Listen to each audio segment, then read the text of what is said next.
President of the United States, Donald Trump, don't blast Nigerian government and don't complain and talk about the killing of Christians, especially the recent people who BC died for Kaduna said to them just bury out of the 30 of them, they don't bury 27 of them. But that's not be all, because today for inside mass, today's Sunday mass for Enugu State, some terrorists them storm inside Enugu State, the church for inside Enugu State.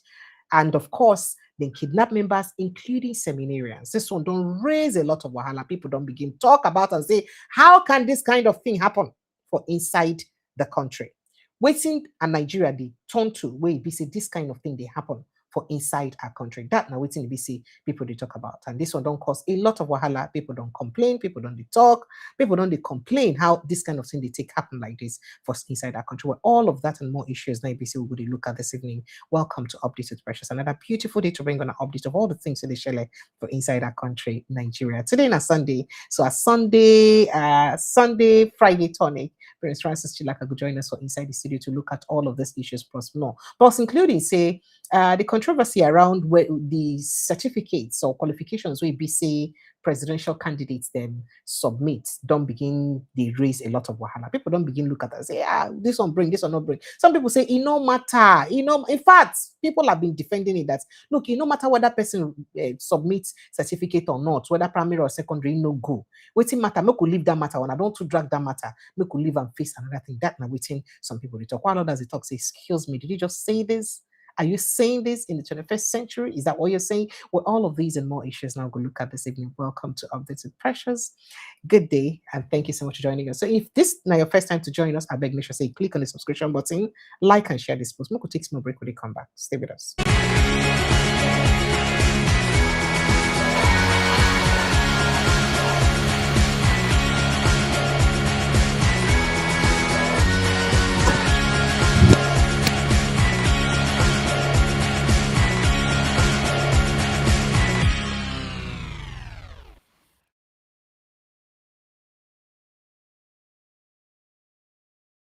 Welcome to Updates with Precious. Another beautiful day to bring on an update of all the things that they share for inside our country, Nigeria. All right, let's get started very quickly. Straight to all the things and waiting for inside papers. And you know the usual protocol. Go first of all, enter inside our papers, then bring on an update of things within inside paper, and then we'll go straight to other things and where they share for inside our country. All right, so moving on very quickly to things with the paper. Bandits kingpin, 60 others dead as DSS vigilante foil bloody Katsina attack. Another attack of blood Katsina State. This time around, that gallant people then foil them. Flash flood hits 4 UB local government areas, render many families homeless. And then moving on to other issues, WBCD for inside the news today. Come out, vote against agents of violence. Adeleke urges Osun residents. 2027, INEC displays 19 presidential candidates and running mates. So now 19 presidential candidates them now ABC we get, and of course then get their own running mates. Some people don't they talk about them. In fact, you go want to know them AA Action Alliance na Adekunle Rufai Omoaje Shehu Hussein now be the vice presidential candidate. African Action Congress, of course, Omoyele Sowore, Magashi Haruna Garba, vice president. And then African Democratic Congress, Atiku Abubakar, Rotimi Amechi, Action Democratic Party, Abbas bin Aliyu, Ike China Zam as vice, All Progressives Congress, Bola Tinubu, Kashim Shettima, Allied People's Movement, Sheyi Makinde, Ibrahim Adamu Bala. Okay. All People's Party, Yusuf Kabiru, Ofodili Peace, Egobia. And then Boots Party, Adenuga Sunday, Mustafa Usman Turaki, Nambi Vice, Democratic League of Africa, Meme Samuel, Balogu Alex Nambi Vice, Labour Party, Okereke Sondi Chibozo, Konto Haja Bintu, Nambi Vice, Nigeria Democratic Congress, Peter Obi, Rabi Musa Kwankwaso, National Democratic Party, Okuri Ada Elizabeth Frederick, and the vice na Chukwemeka Uchenna Anthony. And then you have the new Nigerian People's Party, NNPP, Dikwa Suleiman Mohammed, and then Abubakar Issa, 9 billion running mate. And the National Rescue Movement, NRM, Okireke Ikem Esther, Samuel Magaleni Gali, 9 be the vice, and People's Democratic Party. So they put only one PDP, they don't put it that faction, like Wiki PDP. Senator Sandy Ono, and then Omar Balangida, 9 be vice, and People's Redemption Party, PRP, Donald Trump, and Buba Musa, 9 be vice. Social Democratic Party, Adebayo Adewale Ebenezer, Buga J. Usman Mohammed, 9 be vice. Young Progressive Party, Chuku Anita Zugwai, and then Egbeola Olawale Martins, 9 be vice, and Zenith Labour Party, Wanyan Daniel Derechuku, and Hassan Khalid, 9 be vice. I just thought to read them out to you. So you've seen their numbers there, and 19 presidential candidates and their vice presidential candidates. Now, 2027, any presidential candidate too big for television interview won't serve Nigerians well. But now waiting Nigerians and the talk. Action Alliance gives INEC 48 hours to add omitted candidates of 2027 to 2027 list. And then ADC urges Jigawa supporters to protect voters ahead of the 2027 elections. And then 2027, Kwankwaso receives APC defectors into NDC in Kano State. And let's see what else I have here. Tinubu removed, I think I told you this yesterday already. Let's not dwell on it. So moving on to other issues. Oshibajo visits Amici in Abuja. Ebonyi police reiterates IGP's directive, warn officers against misconduct. And there will be no abandoned project under Tinubu, Umahi said so. Ogun Executive Council approves major infrastructure projects, chief sincere upgrades. And Desmond Elliott returns to Nollywood after APC primary defeats. Now, waiting people talk.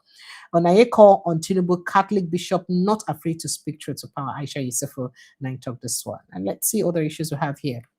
Militants bow to troops pressure, surrender arms in Southeast. And Nigerian army, they talk this one. Troops, militants don't surrender their arms for Southeast. Troops storm suspected Boko Haram hideouts in Yobe, intensify hunt for terrorists. And then BEDC staff electrocuted on duty along satellite campus in Ado Ekiti. Boko Haram loses as troops capture suspected terrorist collaborator in Borno State. Yeah, some of these things and more 90 happen for this paper, but we'll just move on straight to other papers because we don't have time. My mother sold a Kamuanda Kara to support our family, Defense Minister Christopher Musa talked this one.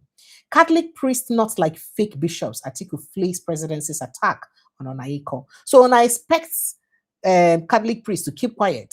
May they no talk truth of waiting they happen. Wow. Well, Atiku don't tell us, they know they like this ones, they didn't pay money. Did they pay anybody? Hey, why are people talking like this? Okay. Aleke's aid denies claims of handling Nigeria's minerals to Chinese.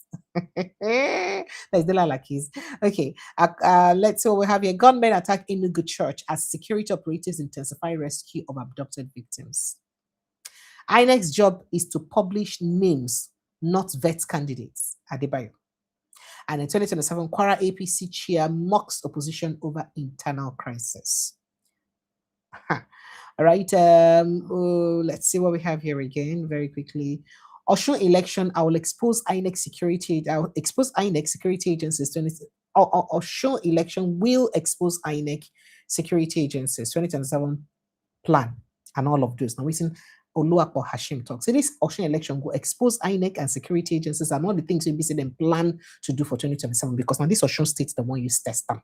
So now waiting Oluwapo Hashim to talk. And then how opposition will use accept them. Now that won't be the problem. But let's move on.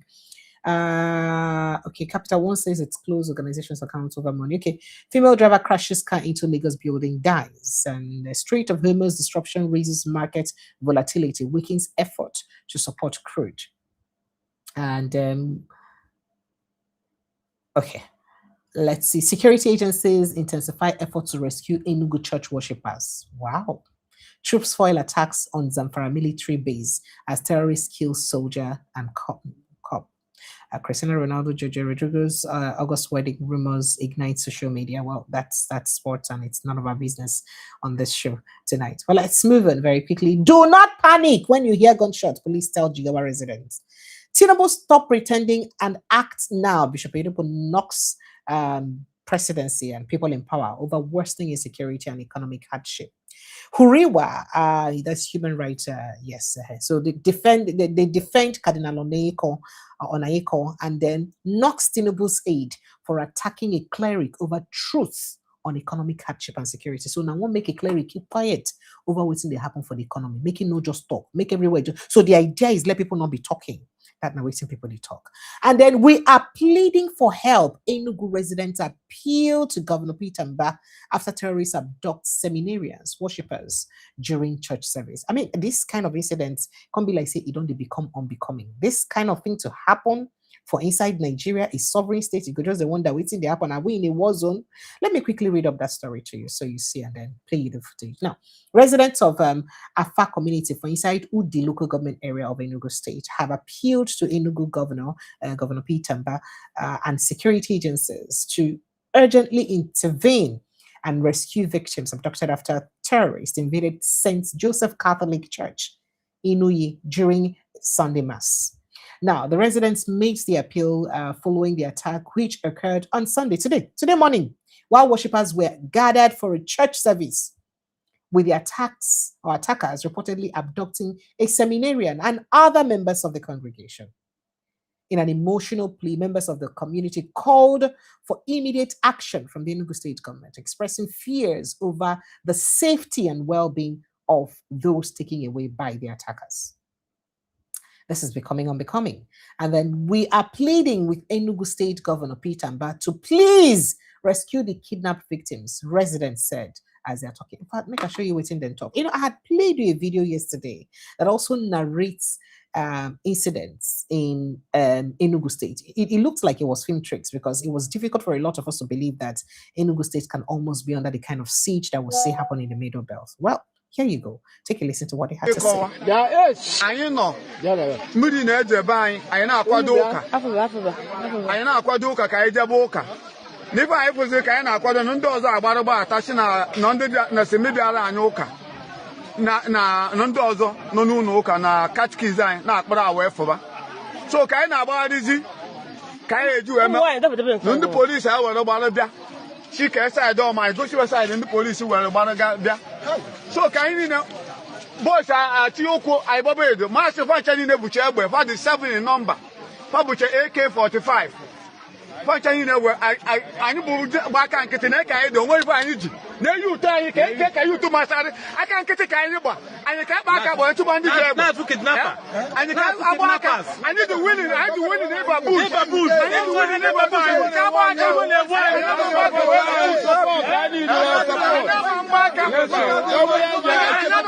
mmiri na ba anyị maka ndị kidnappers.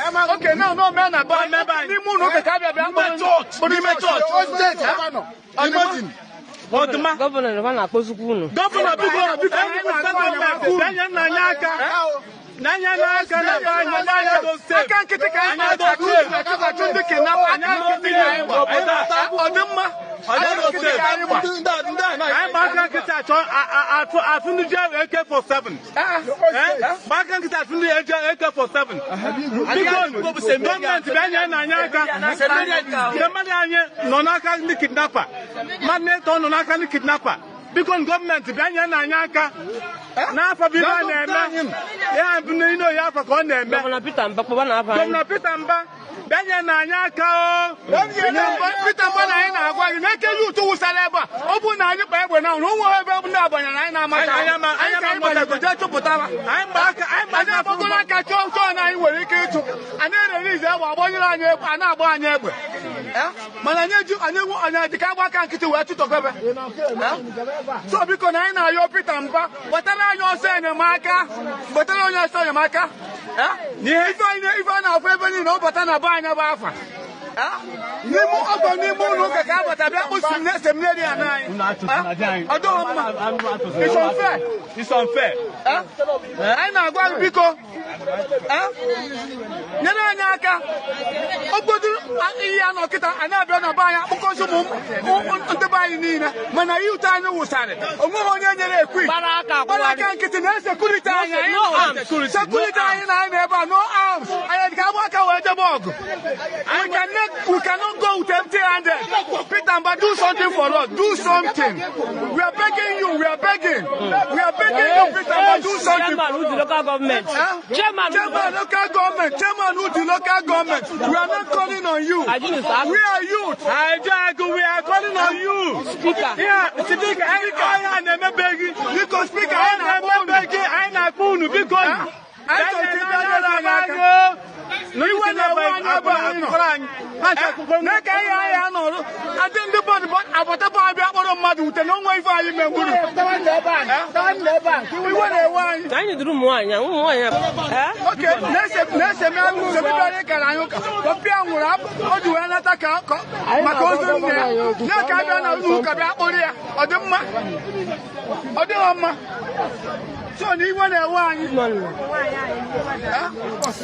right, so for those who may not understand what they are trying to say there, they are saying that they narrated how this terrorist came into their the church and kidnapped people inside the church and left. And after the kidnapping, that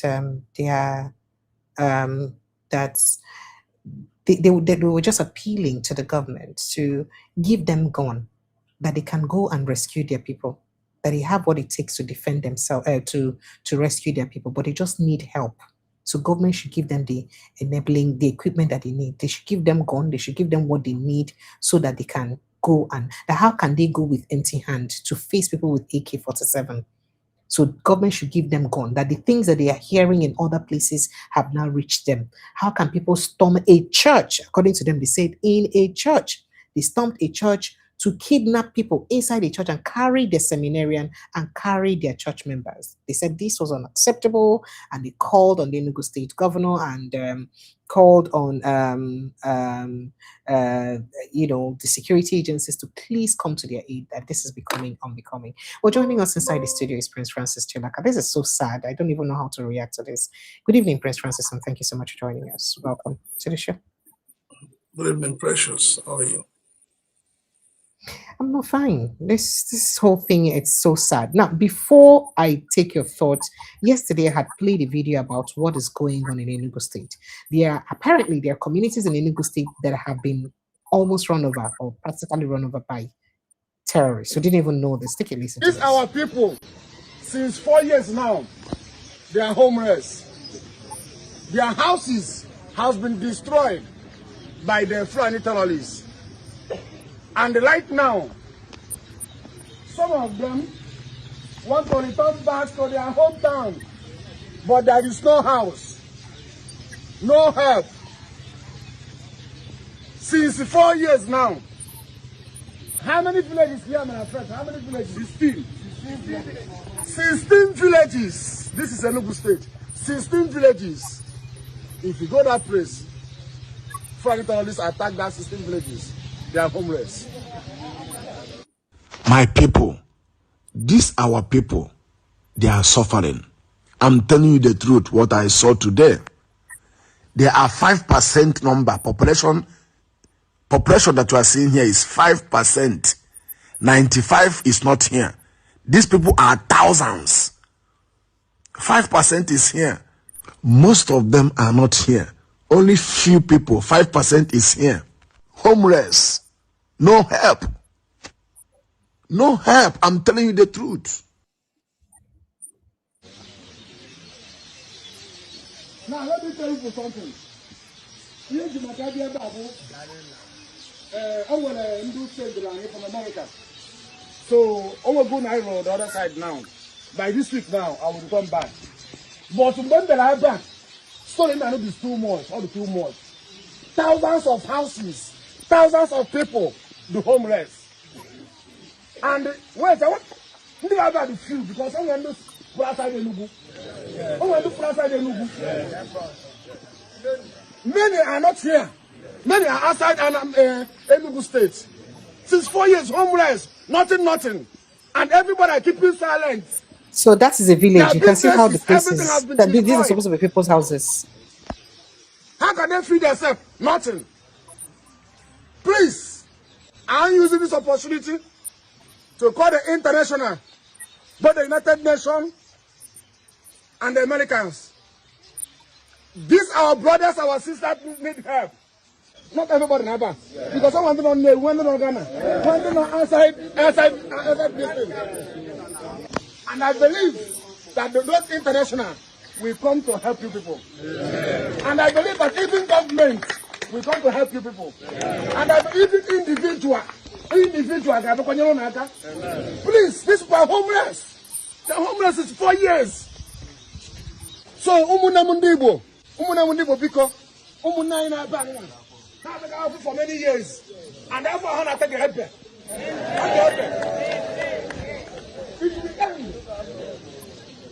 Everybody is keeping quiet and our people are dying in hunger, homeless, nobody cares.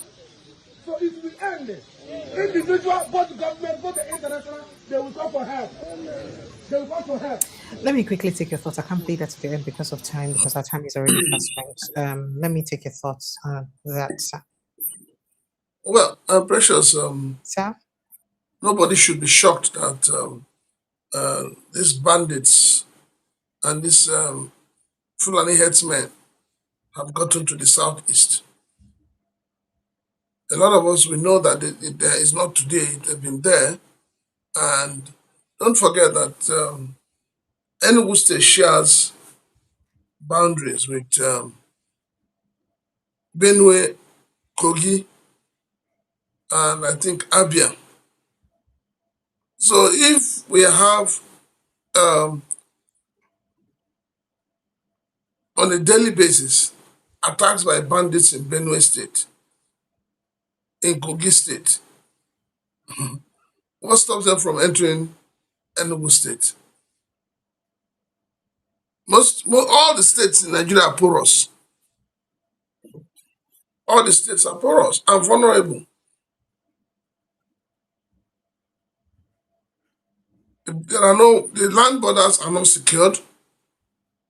The sea borders themselves also are not secured. The air is also worse. So there is need for a proper overhauling of the entire system. But unfortunately, will not blink an eye.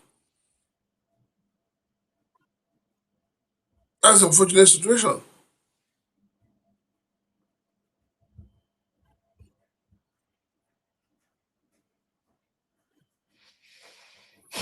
So there's nothing we can do about the situation like this. We have to accept this. Church used to be the most sacred place. I mean, worship places, churches, mosque used to be the most sacred places. How can this kind of evil happen in such a sacred place? Your politicians are the ones who have desecrated the church. A lot of men of God have vowed it. And so they are reaping the repercussion of it. This by the side. But the truth of the matter is that yes, a lot has gone wrong with our religious institution. Nobody respects them anymore. Why? Because of the things they have done. So it's not like there is no solution. There is a solution. But before we begin to look at that solution and begin to think of accepting that solution, there are questions to be asked. And these questions are germane because these questions, once there is an answer for them, it forms a model that will follow. And what is the question?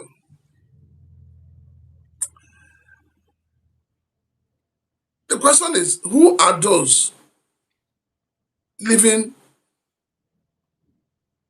in villages or ancestral homes of those in IDP camps?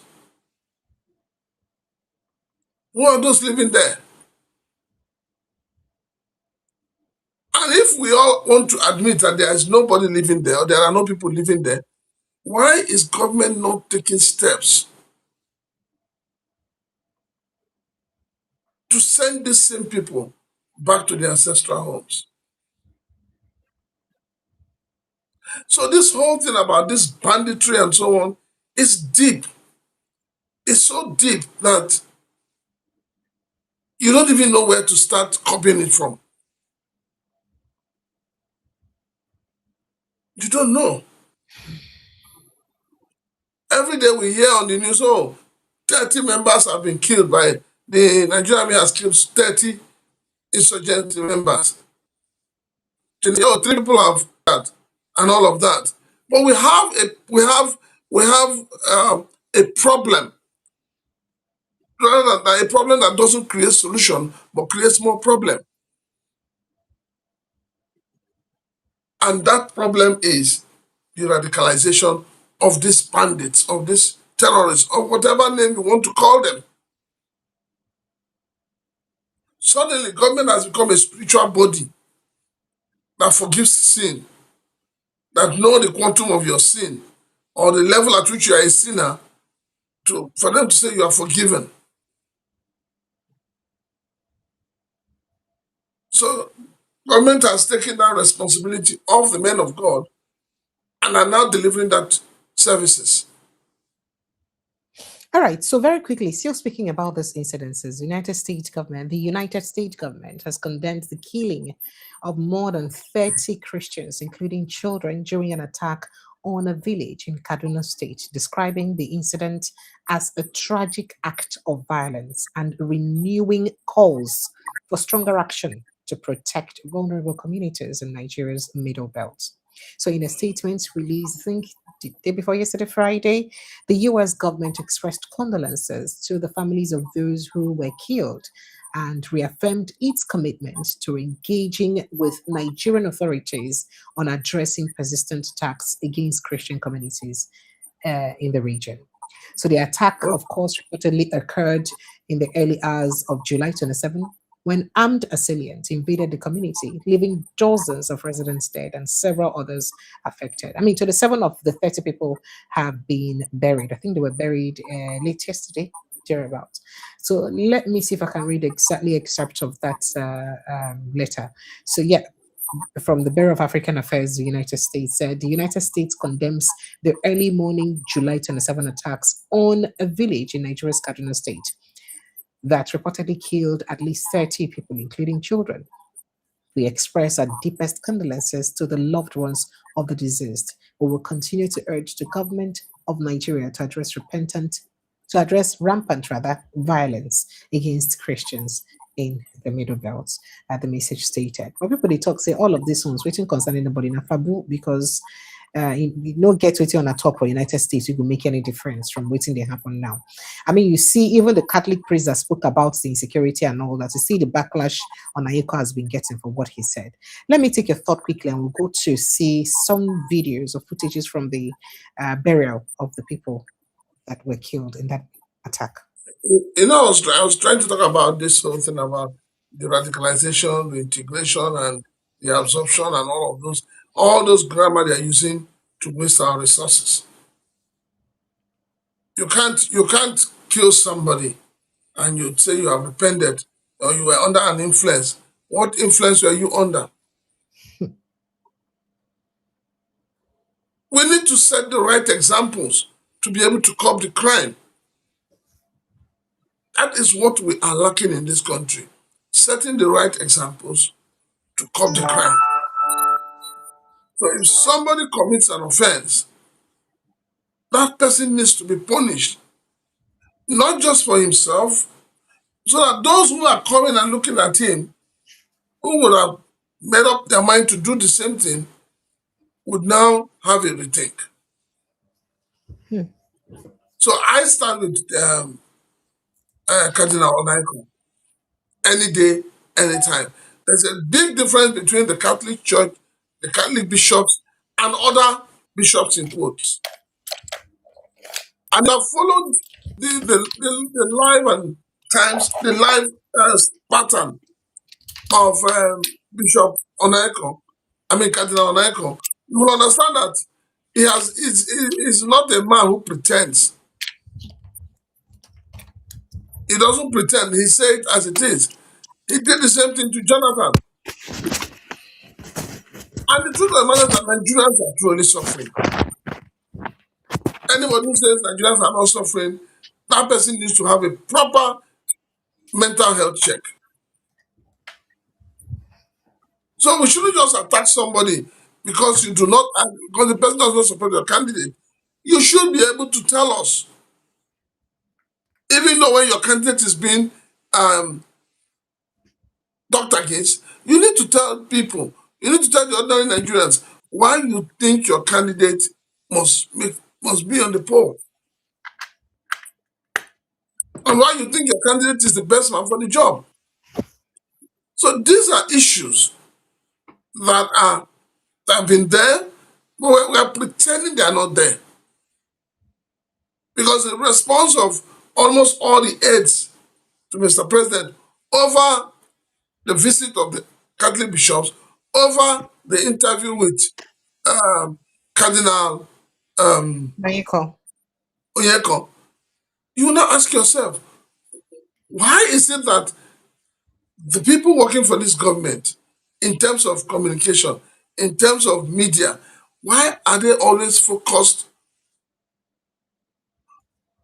on attacking people who try so hard to say the truth to Mr. President? What are they benefiting? To whose advantage is it?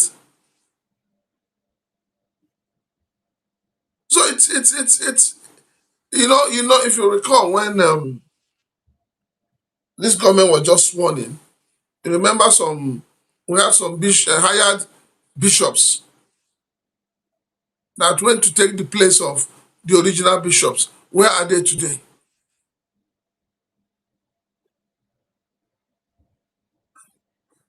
Cardinal Onyeko seemed to be the lone voice, but he's not the lone voice.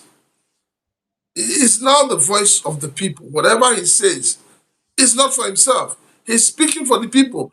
This is a man who he used to be the Archbishop of Abuja, and he has at his deck and core parishes, priests who are living amongst the people, who can actually tell him what the people are really going through. Not media aides of Mr. President, who are busy lying to him, except they are saying that for everything that happens, the president is aware, and that their advice doesn't matter to him. So no sensible person will be happy with the way things are happening. No sensible person will be happy. Those who should speak truth to power are not speaking truth to power because of greed, selfishness, the things they have taken from the government, that they know that that thing is the poison they cannot swallow. All right. So speaking about Cardinal Onyeko, since you mentioned that already, Human Rights Writers Association of Nigeria, HORIWA, has defended the Archbishop Emeritus of the Catholic Archbishop of Abuja, John Cardinal Onyeko, following criticism from two aides of Bola Ahmed Tinubu. They just fire from all angles over comments he made after the meeting between Bola Ahmed Tinubu and the Catholic Bishops' Conference of Nigeria. Now, the rights group accused the aides of attacking and disrespecting the senior cleric, insisting that Cardinal Onyeko acted in the public interest, or interest of the public, by drawing attention to issues affecting millions of Nigerians, particularly economic hardship and insecurity. Now, the thing with the suffer pass for this country. In a statement issued today, Sunday, and signed by its national coordinator, Comrade Emmanuel, HORIWA criticized Special Advisor to Bola Ahmed Tinubu on Policy Communication, Dani Bola, and Senior Special Assistant to Bola Ahmed Tinubu on Media and Publicity, Temitope Ajayi, over their reactions to the Cardinal's television interview. But will that even matter? Well, the thing is, people just think that when you go as an individual or collectively as a group or as a business concern to see Mr. President, people believe that there are things that has been said between you and the president that should not be brought to the public. But these are people who are dedicated to the public. They work with the public. They know what the public is going through. So I would advise that Daniel Bwala, Bayo Onanuga, all of those who have been castigating Onaiko and Cardinal Onaiko should slow down. They should toe the line of Ojus Okalo, who has come out to say in clear terms that the Catholic bishops are not like other bishops. And this is what people should take home. We expect that by this time, those bishops out to give credence to the Muslim ticket during the 2023 election, we should expect that they should come out now and take their rightful position. Why are they hiding themselves? They are hiding because they know that they are not what they claim to be. All right, sir. So going back to the incidences around the deaths of the people that were killed in Kaduna State, that the U.S. government reacted to. Here is a footage. This is not a reprisal attack. Yes, the general. And of course, there's also a Catholic priest that is conducting the funeral, and here's what he had to say. This is not a reprisal attack. Yes, the genocide. This is criminality. Yeah. We place on record again, Chewar, there is no boundary conflict announced. Yes. Let everybody know this has nothing to do with boundary conflict. This has nothing to do with revenge. This has nothing to do with reprisal attack. This is criminality. Yeah. And such criminality can only happen to a country that does not respect the rule of law. Yes, my lord. An fahimta? Yes, my lord.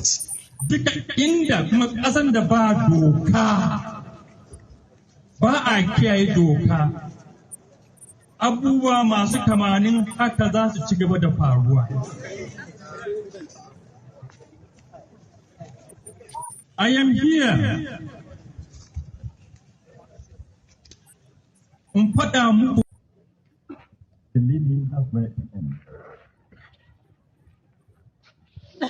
So let me take your reactions very quickly so we don't waste time. So you heard what he said. He did say that this is not about reprisal attack. This is not about farmer header crisis, as it were, or land dispute or border dispute. This is pure criminality. It's what he said. Yeah, I totally agree with him because, the government, if you recall, when we started talking about this, when this thing was still growing, when the eggs were about to hatch, and we were saying this thing should not be allowed, and people came and gave all manner of defense. They gave all manner of defense for it. And so what you have today is what should have been curbed a few years back or brought to minimum. But no, because of selfish and greedy interest, some people would say it doesn't matter. There is nothing to it. There is no evidence. But the evidence is not staring everyone in the face. It has become glaring, it has become clear that these kidnappers, these people are headsmen. So for me, my position is that if these people are caught, even if they are our own people, they should kill them. If they catch them, there is no need taking them to prison. There is no need for anybody to say, let us de-radicalize them, reabsorb. No. Because this is man's inhumanity to man. On a day people have gone, they have given they've gone to their God to free their hearts.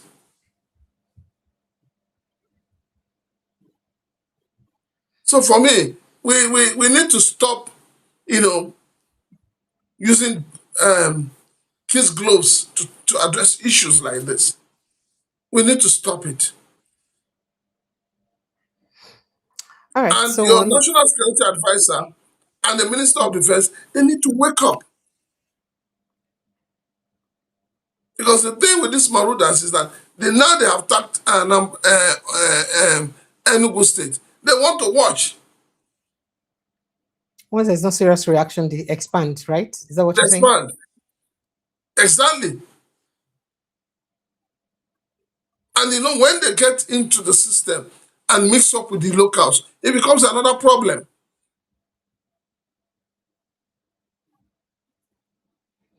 These are hard times for Nigeria, or this is rather a hard time to be a Nigerian. This is really very sad. But let me quickly brush through some other headlines I hadn't paid attention to earlier. We hear that Kwankwaso receives, I think I told you this already, Peter Obi mourns Sardauna of Sokoto Alhaji Abubakar Alhaji. Terrorists invade, terrorists storm Kwara community, abduct residents, kill woman, as several others feared dead. Kwara State. It rain everywhere. Tinubu is more comfortable taking advice from fake bishops than brilliant and renowned clergymen. Chidi Odinkalo knocks Tinubu over attacks on Cardinal Onayeko. Why are you doing like this? They donate buses to their party youth leaders, but ask Nigerians to sell akara. Nigerians, they react. And Serap demands Tinubu's immediate probe into alleged 6.7 billion naira diversion of police funds, missing firearms and ammunition. And we hear that fresh fire hits Lagos International Airport Terminal 2, Airport Terminal, 2 months after Terminal 1. Terminal blaze, triggers panic among travelers. And then Cardinal Koji spoke truth to PDP presidents without attack. They say in talk to PDP presidents without attack, but Tinubu APC can't take criticism from Cardinal Onayeko. Naso Henry Shield knocked Tinubu, say Tinubu has polluted Nigeria's civic space too much. So he said. Now P2B honors Chaneboy, muting Jibono, says Nigeria needs national rebuilding. And let's see what we have here again. Quickly. Christian genocide. I told you what US already said about that. Then more attacks anyway, as 4 kidnapped Kogi residents rescued. Vigilante members killed, 3 bandits killed, and then 3 bandits neutralized. Kogi family begs for more time after terrorists demand 4 million naira ransom from kidnapped loved ones. That now waiting people they go through. Make a quickly take your thoughts on any of them if you want to, then before we move on to other issues. Sorry, sir. The kidnapping is getting out of hand. Honestly speaking, nobody is safe in Nigeria anymore. And if the government is unable, incapable to care and provide for the ordinary Nigerians who have become very vulnerable, then let there be an amendment to the Constitution where a law will be put in place to allow Nigerians to carry arms. Because it seems to be the only solution. Even though I would tell you I don't believe in this whole drama about police state police, it's too early. We can actually do a partial implementation of state policing using the federal police we have today. The model is very clear. Everything about the model is there. Just use it. So when you use it, you will now begin to understand whether it is better to just cut off certain situations, or if it is better to allow things to grow the way they are going. So the government itself need to wake up. The government, I don't know, when we say government, people will tell you, somebody had already told us that after all, the president had given directives. We expect him to wear uniform and go after bandits. But that's not it. The government needs to have the political will to say enough is enough. It's important. And this is why we are where we are today. Lack of accountability, lack of transparency, lack of witness.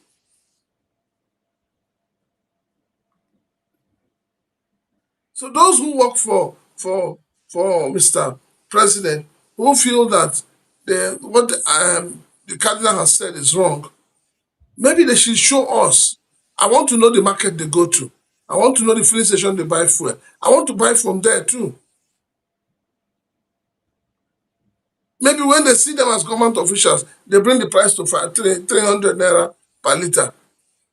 And then when they drive off, they take it back to 1,200, 1,250, 1,300, 1,400 to be able to recoup the money of the one they sold for 300 naira. In other words, they are robbing Peter to pay Paul.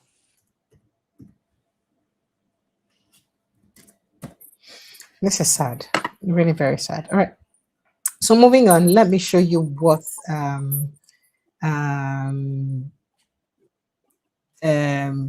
Bishop Oyedepo said today. To all destructive agents in Nigeria.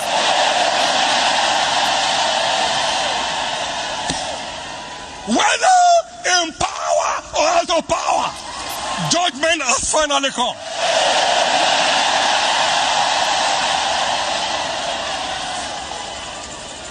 You can't slaughter members of my family and want me to pray for you.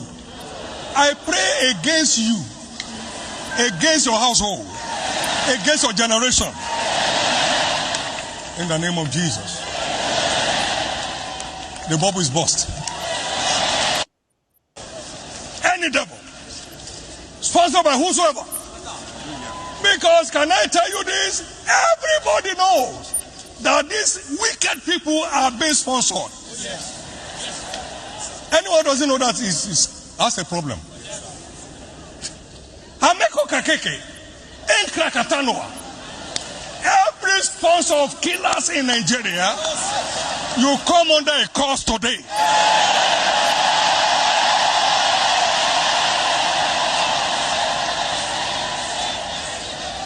Everyone trading with the lives of men in the name of ransom, the curse of the Lord hits you today.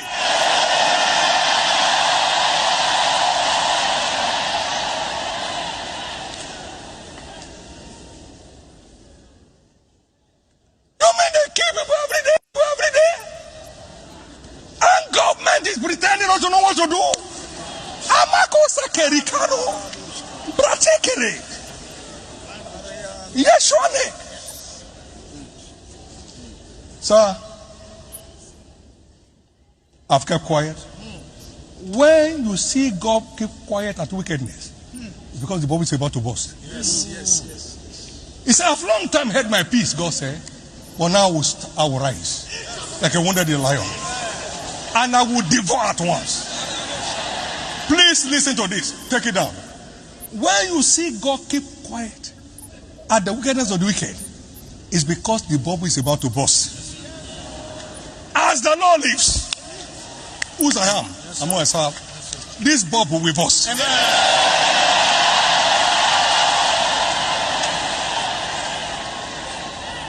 Oh, to me, I have not heard any statement from government quarters against the killings.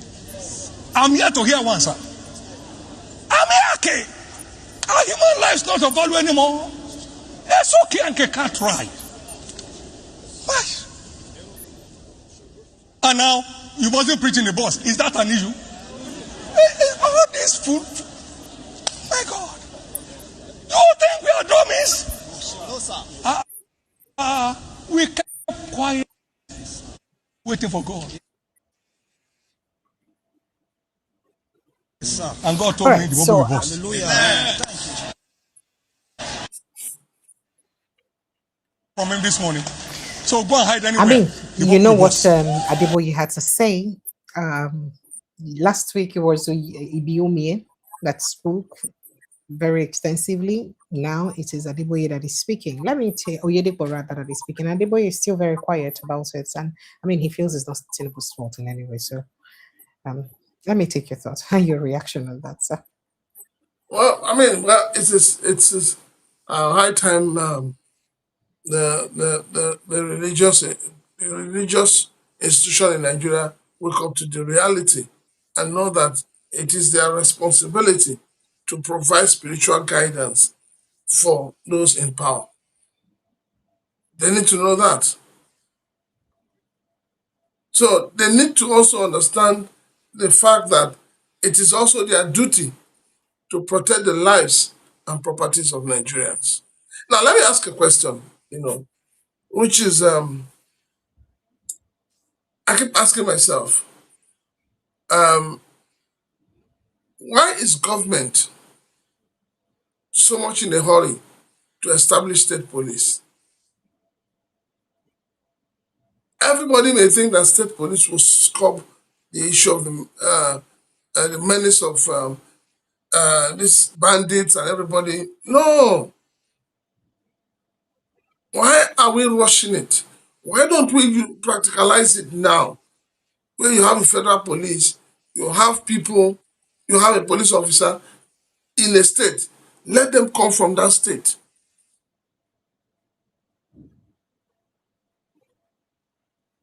Let them come from that state. Once you have all the commissioners of police and most of their 2ICs, that's the whatever position they call it, they're in charge of admin. Once you have them from the same state, we use it to test run the workings of the state police that we want to introduce. But this government is so much in a hurry. Even the Inspector General of Police had come out to say it will require 5 years. And they're still in a hurry. They want it today. And so to our religious men, when you say the truth, the Bible says that the truth will do what? The truth will set you free. You must say the truth at all times, no matter whose ass is God. You must speak truth to power. That is why you are called religious leaders. But if religious leaders have lost the essence of their calling, then we should also throw them away.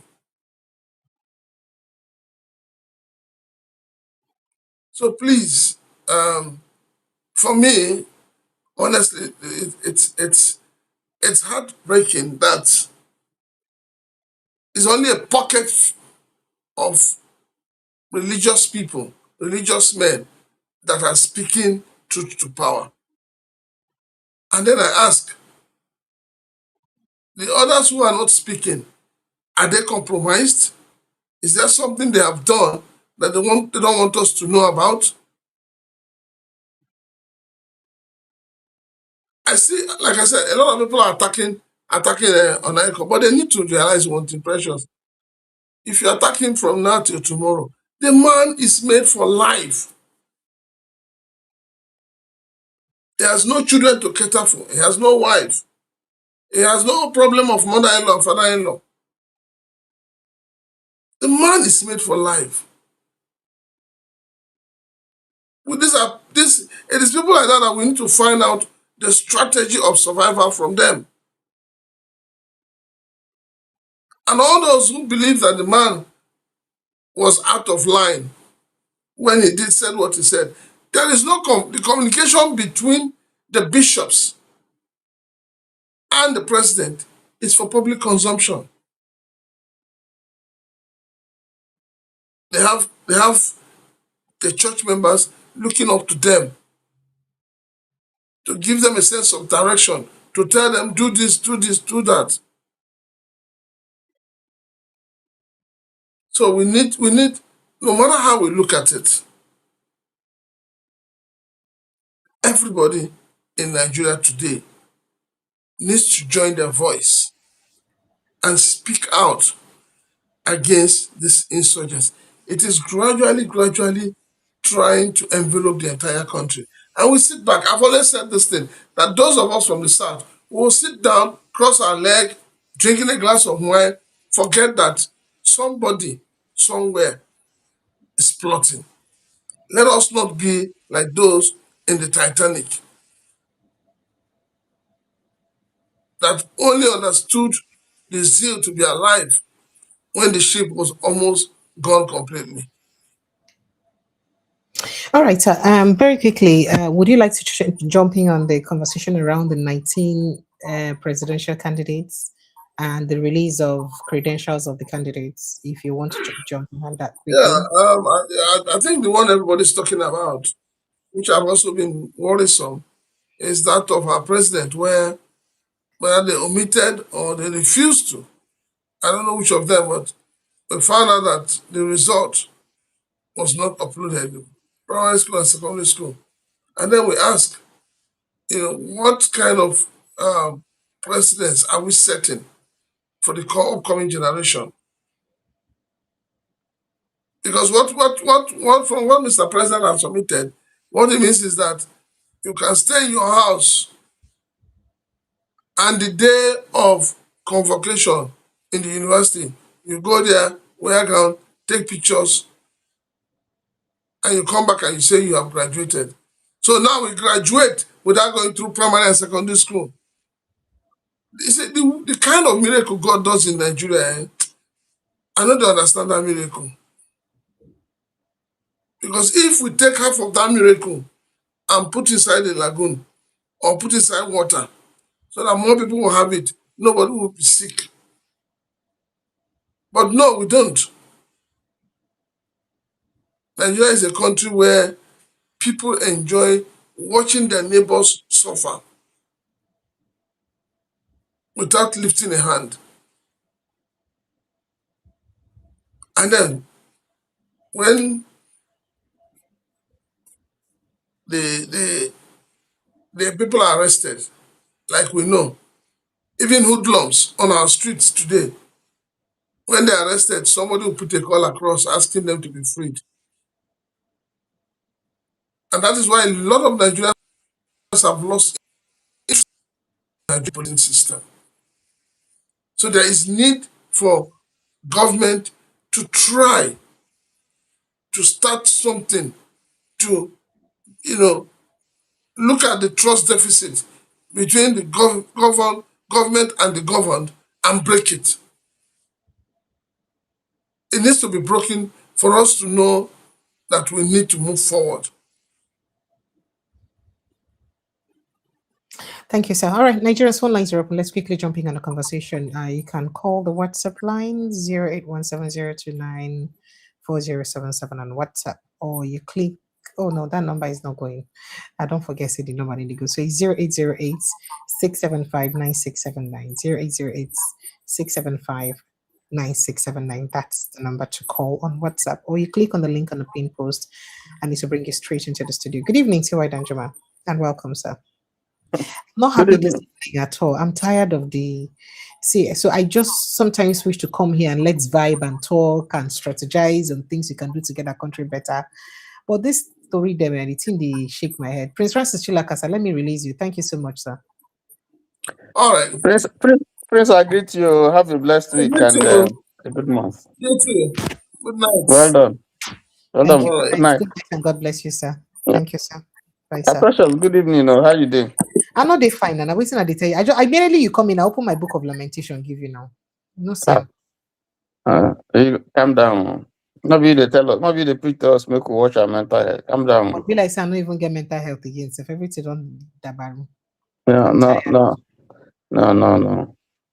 Scripture say, and David encouraged himself in the Lord. You better encourage yourself in the Lord. I find the encouragement. So honestly speaking, it's sad what's happening in Nigeria. Greetings, viewers. So Nado, how Mr. Obisi, good evening and welcome, sir. Mr. Obisi. Yeah, yes, sir. Good evening. Precious. We don't talk. We don't talk today. Sunday. Yeah. The issue of Deloitte don't settle now. That one, it didn't, You don't believe me. You know, go Deloitte. Didn't they? So now rumor now you carry the other day, talk say he go Deloitte. See the set, see the two he post there. He didn't, go to Deloitte. Perhaps he didn't want to put all his credentials out. We don't discuss this before. Say I know they like put out all the things what I don't do because some of us will be say we they too talented and we don't do too many things for life. No, so if you watched, I watched this guy Donaza. He went to Grok and asked Grok if the claimant of the Lloyd's employment, and Grok said somebody claimed, but there was no evidence that even Grok, even Deloitte, had No, no record of. Mr. Obisin, you are making a mistake.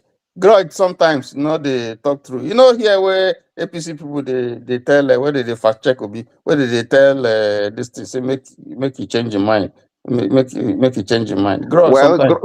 Grok is not a Nigerian. If they Thank get God. standing heart, they agree.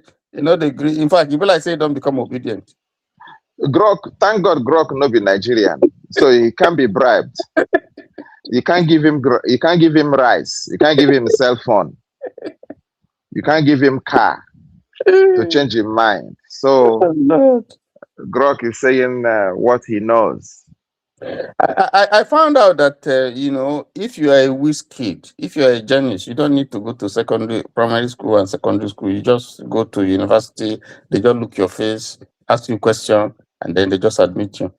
I don't know. Have you? Is that correct? Have you seen that kind of a thing? I have never seen that before. At least you have to do homeschool, even if you are Albert Einstein. At least Albert Einstein, I'm sure he went to primary school. Abi? Even Awolowo see he do London GCE pass. Yeah. What is the name? Yes, somebody talk today for Arise Television. I've been a channel. Arise now. Talk today. Talk saying no matter. You guys should raise that case. Can we not just and move on to other things? Okay. No, it no matter as how. Yeah, even Awolowo now. Awolowo didn't go to formal primary school, but he educated himself, and there is evidence that he took his WAEC or GCE those days. Yes. Sorry, after Babalola and Okutekpa, all of them, where you look at it, they just say do this. I'm so sorry, I disagree with you guys. So this current person was supposed to be disqualified because it's a very big disgrace on Nigerians. People have started. Are you guys not telling me that? What are you disagreeing? What have we said? Are you guys not telling me now it's okay for someone who did not go to primary school? Everybody. Good evening. Are you not telling me as someone that did not go to primary school, no secondary school, he will just become a leader of a country? What are you disagreeing? What have we said? Let me tell you what is disagreeing. As the advocates of APC, great men don't go to primary school. Did you not hear it? Please. But okay, because even the party, you know where we are now. Even that APC party was supposed to be the one that would disqualify great this men guy. Don't go to primary school. Power is a great man. Was a great man. Go. But he had evidence of his WAEC and London GCE. Power had evidence. He didn't go to I'm not Power did not go to formal block even in your constitution. School. Even your constitution say they must have primary school and secondary school certificate before they can say they want to be a leader of the country. But this particular person cannot produce anyone. He cannot produce anyone. No, he didn't produce, but he went to. He went to college. We are looking for how he entered college, because college would have vetted his secondary, at least secondary school certificate. Let's talk. I don't know where that country is heading. I don't know. I don't know where that country is bring heading. another topic. Let's talk another topic. That is not a country at the moment. Bring another topic. The attack on Icon, say after they don't go see Babati, the Catholic bishop, and they were advising him, see how country be, ground no level, people are suffering. We just want to encourage you, make you do more so that president say all politics is everything about it's the fair. All politics is fair. Yes, all politics is fair, and that is doing well, and that hunger had been in Nigeria even before he was born, and that Yes, and that in other words, he was dismissing their argument, the way that they talk. So me, I look at him, I say, this might be like Rehoboam in the Bible, where they go where people Israelites go me say, your papa show us pepper, your papa Buhari show us pepper. Yeah. Now make you reduce this our yoke. The man say, he said my father ruled with a finger, with his yes. small finger. Me in a scorpion, I go take it. Even what that country need now, what that country need now is people that are educated people that have ideas that can drive that country forward, that can build a nation. Not what we have, not all these things that I don't know why you expect too much. I don't know why you expect too much. And nobody is talking. I don't know why you expect too much. I see so in your heart of heart, you think that you have people that can. Let me tell you, the government has bought everybody. We thank God that we still have this reverend gentleman that went of God are set for. If you want, okay, if you read the Bible, you will never see where God sent a prophet to go and commend somebody that he's doing well. You can never see it. So men of God are set in times when that they come to fall. It happened to David. It's not to this man alone. It happened to when David overshoot his boundary. God sent a man of God. Even though at the end of the day, God called David a man after my own heart. But no prophet was sent to him to commend him, to say you are doing well. It was when he overshoot his boundary that God said, go and tell him that this is what is coming to his house. And but if men of God, what happened to Abacha? Mr. OBC, remember when Abacha wanted to kill Kensaro Wiwa? Pope, was it Pope John Paul, came and asked him not to kill him. Pope John Paul backed to enter his plane. He went and killed Ken. What happened to Abacha? What happened to him later? So when people think that, yes, sometimes we come here when men of God don't go the way we feel that they should go, people start attacking them, people start insulting them. But there is a reason why, and these people, especially the Catholic bishops, they don't have anything to lose. They are not married, they don't have children. At most, like that Bishop Archbishop Naiko, I'm not sure his parents are alive because he's in his 80s. So he has nobody to say, I want to cater for. So he doesn't have anything to lose. It's not as if he's fighting for a Nigeria that will give him milk tomorrow. Okay? He's in his last last stages of life. So they don't have anything to lose. They don't have children. They don't have wives. They don't have, even if they have uncles, for those of them that are young, I'm sure their uncles will be on their own. So these people come to you and say, do something good. And it's not as if you are the only person. They attacked their fellow brother who is a Christian in his time, Jonathan. They came to him and said, you are not doing well. They came to Buhari, you are not doing well. It came to your own turn. Because they didn't sing on your mandate, they will fall. That's how you started attacking them. And you don't know that the God they serve, that God that they have been Enoch for, that they have, put themselves out, chastised themselves for all these years. You think that when you insult them, you will go scot-free. It's not going to happen.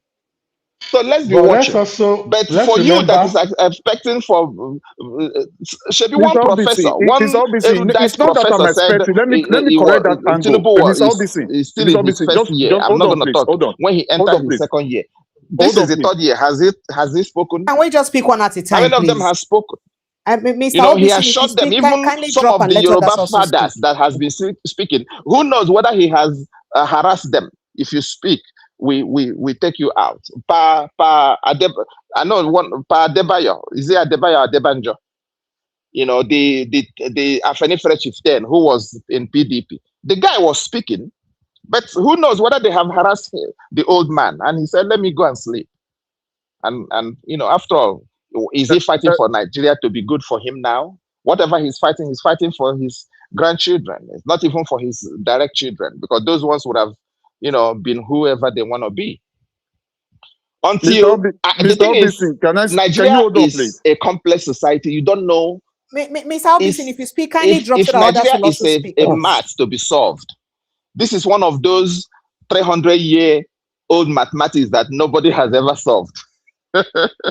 You know, once in a while you will see a genius that will come. They will say, he broke record. He solved 200-year math that nobody has ever solved. If Nigeria is a math, this is one of those 500-year-old maths that nobody has answer to.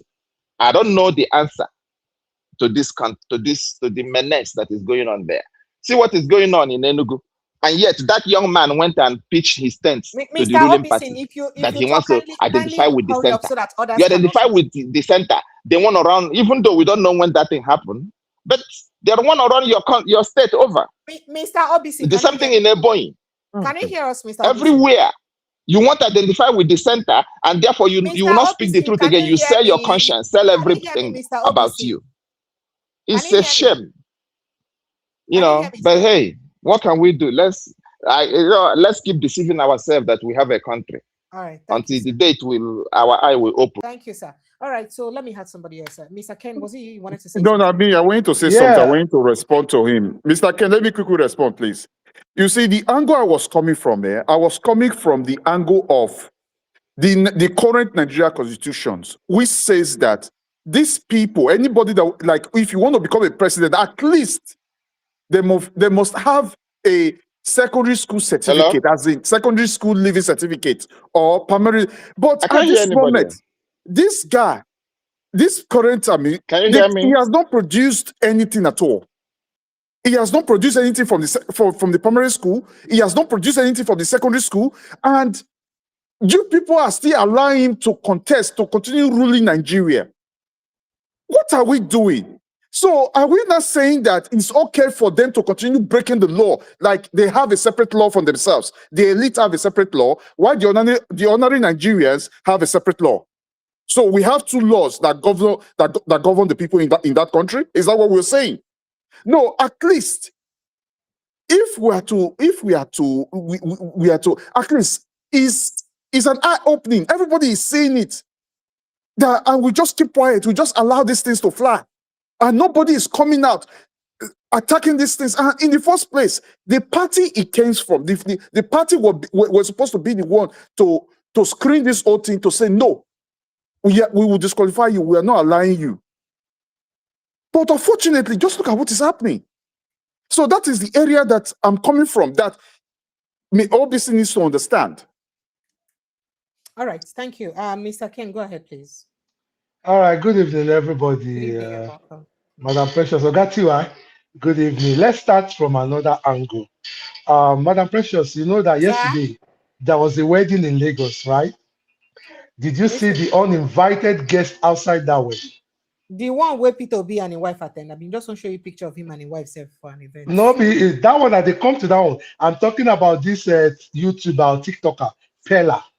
Did you see the amount of I know they listen to what young people they do. I not be you taking. No. If you just take a peek into that event, did you see the uninvited guests outside that wedding?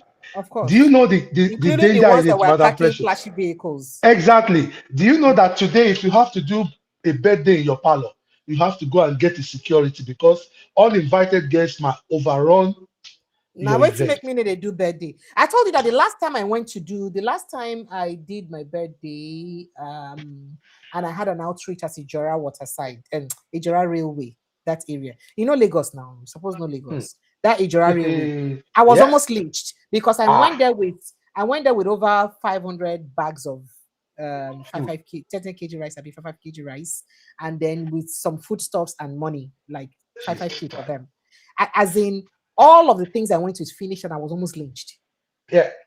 I was almost lynched. That was in 2025 January. And that's when I told myself that 2024 January. And I told myself that 25 and 26, I beg, make I just reach Because out. hunger was there before you were born now. So do you see the level of hunger was uneducated there and before you hungry were born. people So that Thank you, sir. are outside that event?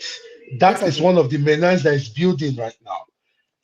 Lagos has succeeded in breeding uneducated, hungry, and also touts but that Ken, go now about. these same people that are queuing for this are the same people that are still supporting this government. That is Now where them. I'm going.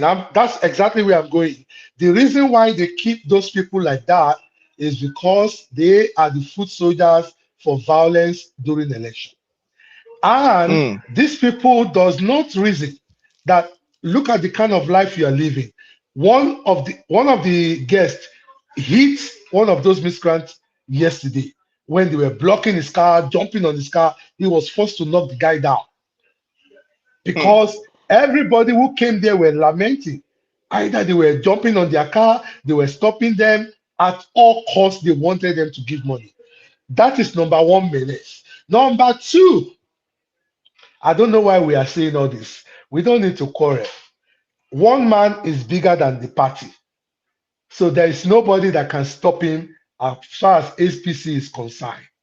But do you know the most baffling thing?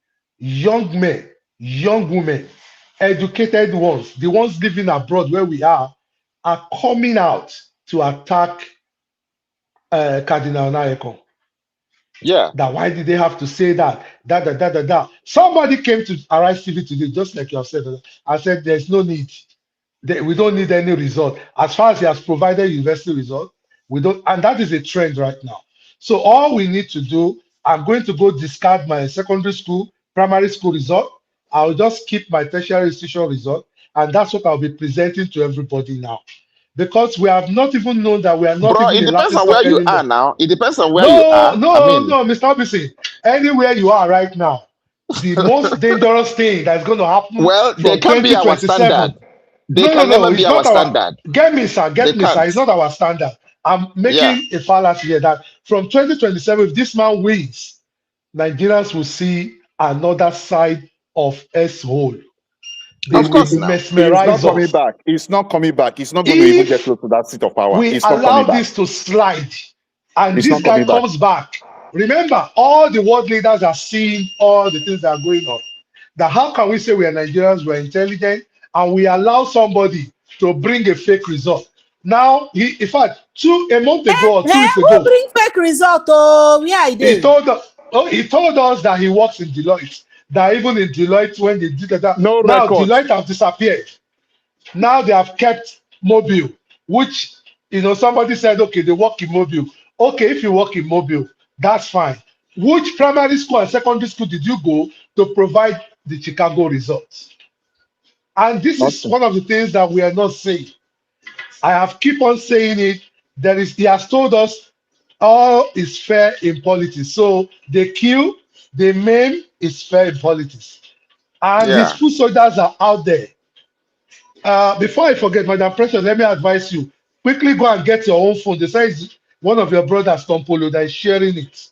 Go and get your own They phone. don't leave me now. And I don't get phone like this. So Go use this they don't leave me, S23. Samsung is a 2 million naira phone. Go and get one. After you people, they call me APC woman leader. See, and only me not get phone like this. Mr. Ken, why will you be giving out that kind of advice? I'll survive without it. Why will you be giving out that kind of advice? Go and get one so that I can be using it to stream. They don't recognize me. They say I dey allow when they talk on my platform. So they don't want to. It's our money. Let her get one. It's our money. No. Once you go there and once you collect it from them, it's not part of them. So it's better you don't just collect it. Don't get close to it at all. It's not true. See, for me, it's not that true. Is where we are getting it wrong. Anything they share, I will collect. It's my money. No. That is where you are getting your. If you collect it, you are part of them. No, you collect and still say the truth. You collect and still say the truth. You are part of them. Don't just push it. Don't just collect it. I'm not interested. Anyway, see, where we are going, we all need to be very careful. Nigeria is descending down the rabbit hole in a speedy motion. And there's nothing more we need to say other than I have said it several times. all our citizens must rise up because it's a fight to finish election. They are not coming to give you free and fair of anything. They have already written result. They are waiting for an avenue to declare it. But if the citizens are resilient, they are ready and said, we die here, we live here, and we survive here, you cannot rig us. That is the only Hello, way. Kenny. Hello, Yeah. Kenny. Yeah. Kenny. I just wanted to clarify your point earlier on about him working. See, everything about that guy is just fake and fake. He never worked for Mobile.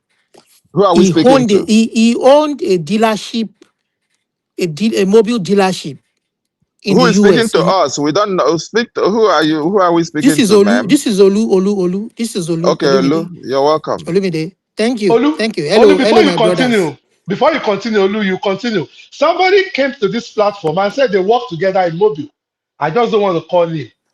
Is a Somebody lie. was on this platform. No, Somebody, and said somebody he was else, in Mobile. somebody else who knew him clarified and said he just ran away with that working for Mobile, as in working in the accounts department of Mobile. That it doesn't have a degree in accounts. So how You know on what? earth will he working I'm gonna confirm they this said because I he know a owned a lady. I know a dealership. He lady. owned a I know a lady dealership in who the worked in. US. Mr. Obisi, you don't need to confirm anything. He No. hasn't got I any know of those a things. lady. He has not I know worked a any that lady of who guy those worked is in places. Mobile fake. Oil. I know a lady who worked in Mobile Oil Yeah, at number he one hasn't done Lekki. anything of such. Number one Nothing Lekki like that. Expressway. No I record know of a him lady who worked there. in I'm any of gonna those confirm. places. I'm gonna confirm. Or you just check the digital footprint. You won't see anything of such or that at all. He hasn't worked in any of those places. Everything that as you have just said Just is just fake. because Nigeria needs he to owned wake the up. dealership, just because he owned the dealership, it was easy for him to run away with that mantra of I worked for Mobile International. I worked in the accounts department. You understand? You just own the dealership. That's it.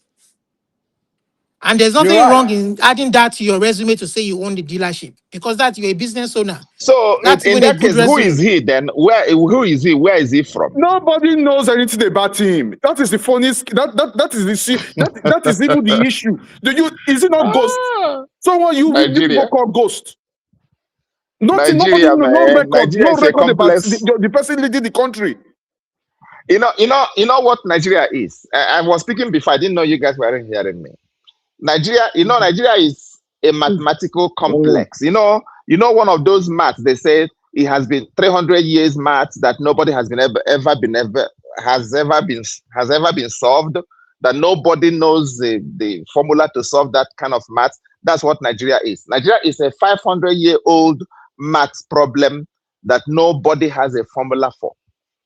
Nobody knows how to solve it because that is how we were here. Somebody came and we don't know where they came from. They did railway from here to Niger Republic. We did road to Niger, bought police van to Niger people. We don't know whether they are from Niger, but they were Nigerian presidents. Now another person has come. We don't know where they come from. You know, no infancy background. Nobody has ever come and say this was my mate when we were growing up. At Mr. least everybody here. Nigerians know what to do. It's just that the political will to do it what will is not you there. do? They are not What bold can enough you yet. do? The people are not bold enough yet to come out to face it. They know what to do. What will you do? Nigeria, we are not known for. Nigerians know what to do. It's just that the political will to do it. They've not picked up that courage to face it. That is just the problem. They know what to do. They know what to do. So I just want to make that clear to you. They know what to do. Okay. That is why we are talking, so that courage will come. The courage will come. You look, you find Nigerians all over the world. You go and look at see the exploits these guys are doing. When they go to other countries, they abide by the laws, they abide by the rules, they follow the instructions, and they do what they are meant to do. They are doing exploits. Then back home, it's like some group of people are turning into lawless place. No, it can't happen. They know what to do, but we just need to continue talking, and the political will for them to have that political will and face this thing head on. They know what to do. Do you know why there is no political will? Is the same thing we're talking. Ken gave us reference of a wedding that happened this weekend, and you see a mammoth crowd, even both uninvited, that were looking for food.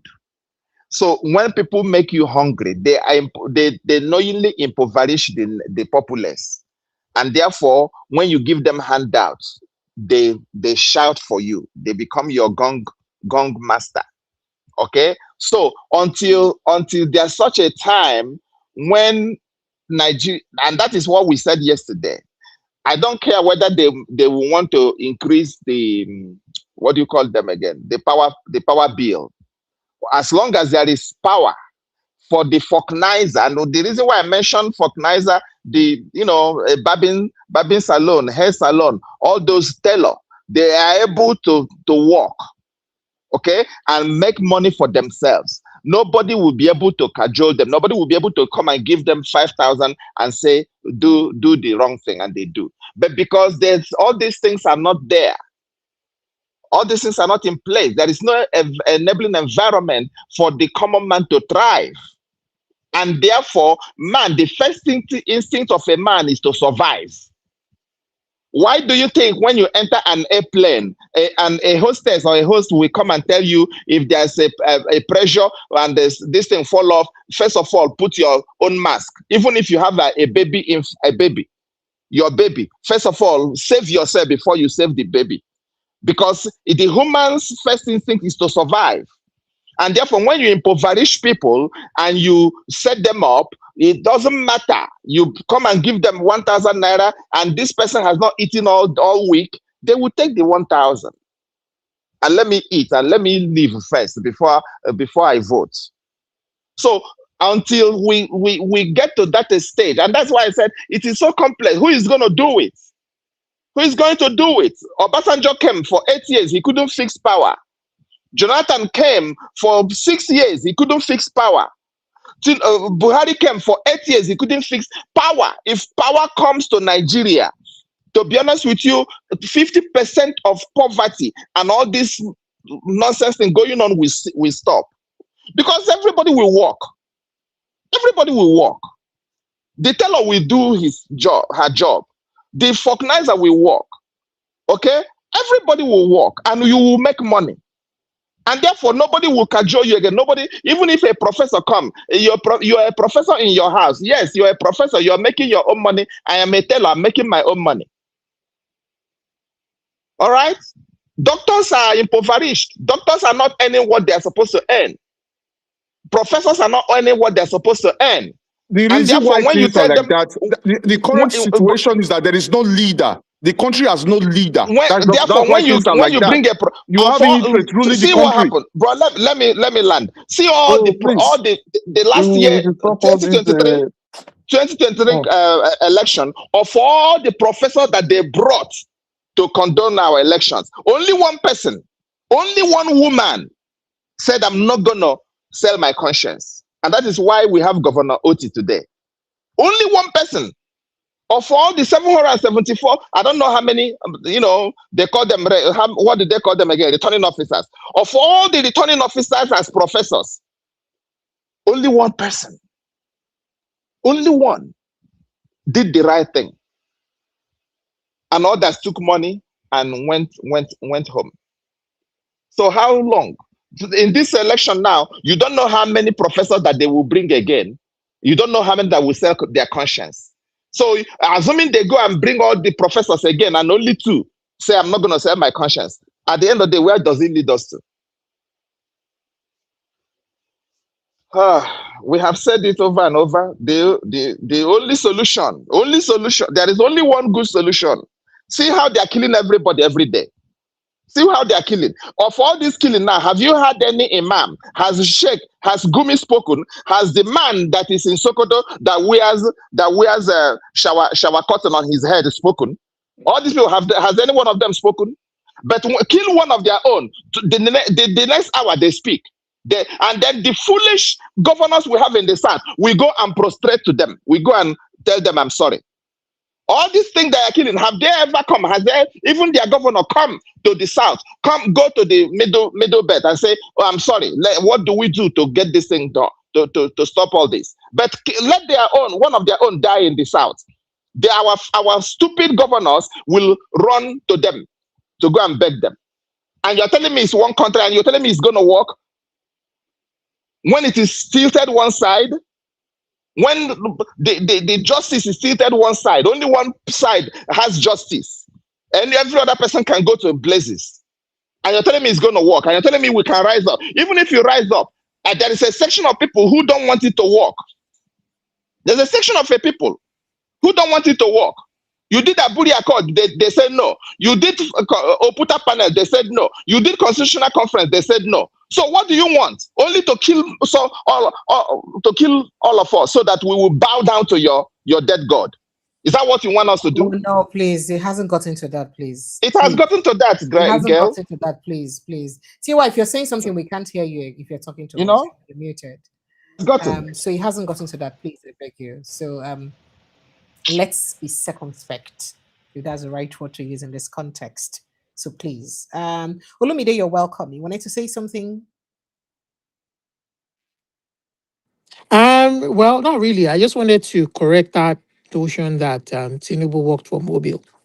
He never worked for Mobile. He does. Mr. Olumide, He never worked for Mobile. He owns a dealership. Mr. Olumide, don't let me sue you. Where? I said my principal work in Mobile. He's speaking the truth now. He's speaking my the truth now. principal work in Mobile. See, person was saying work on that, and they tell you say work on that. He's speaking the truth. So I said this thing to you guys last time. You guys should enter his details on any of all these platforms. You won't find it. No record. You won't find anything there. We have made the mistake. You won't find now anything we're there. paying dearly. We have made the mistake. Look at. Let's take a trajectory into. Enter the others. You will see. You will see them there. You guys should stop this now. Where's be your evidence? What's your evidence? No. See, let's take a trajectory, Madam Precious. Let's take a trajectory into all the appointments this man made. If they are not credit card forgers, they are, all kinds of criminal things are against all of them. Let's go. They asked one governor.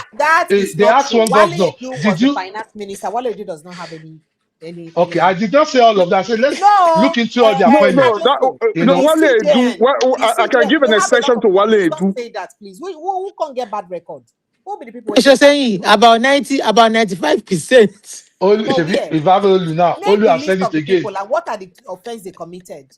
About 95% of them are credit card fraudsters. Make we begin call name. Our ex-convicts. Femi Gbadabiamila was convicted in Atlanta. The result is here.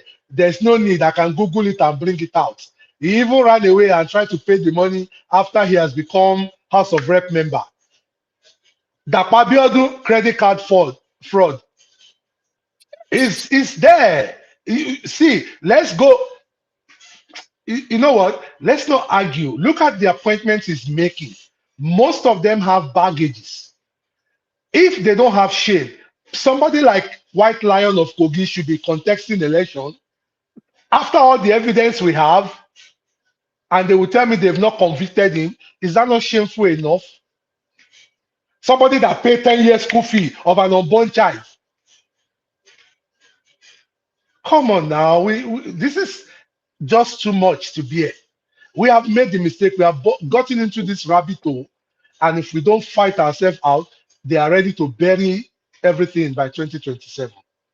Because it's becoming, he wants to be a pharaoh, and he doesn't want to let people go. He has told us they will wrestle everything out, and he has given us an expo. APC will tell you what they will do before they will do it, and that's why we're also shouting to Governor Deleke, you must be rugged. This one is not time to dance.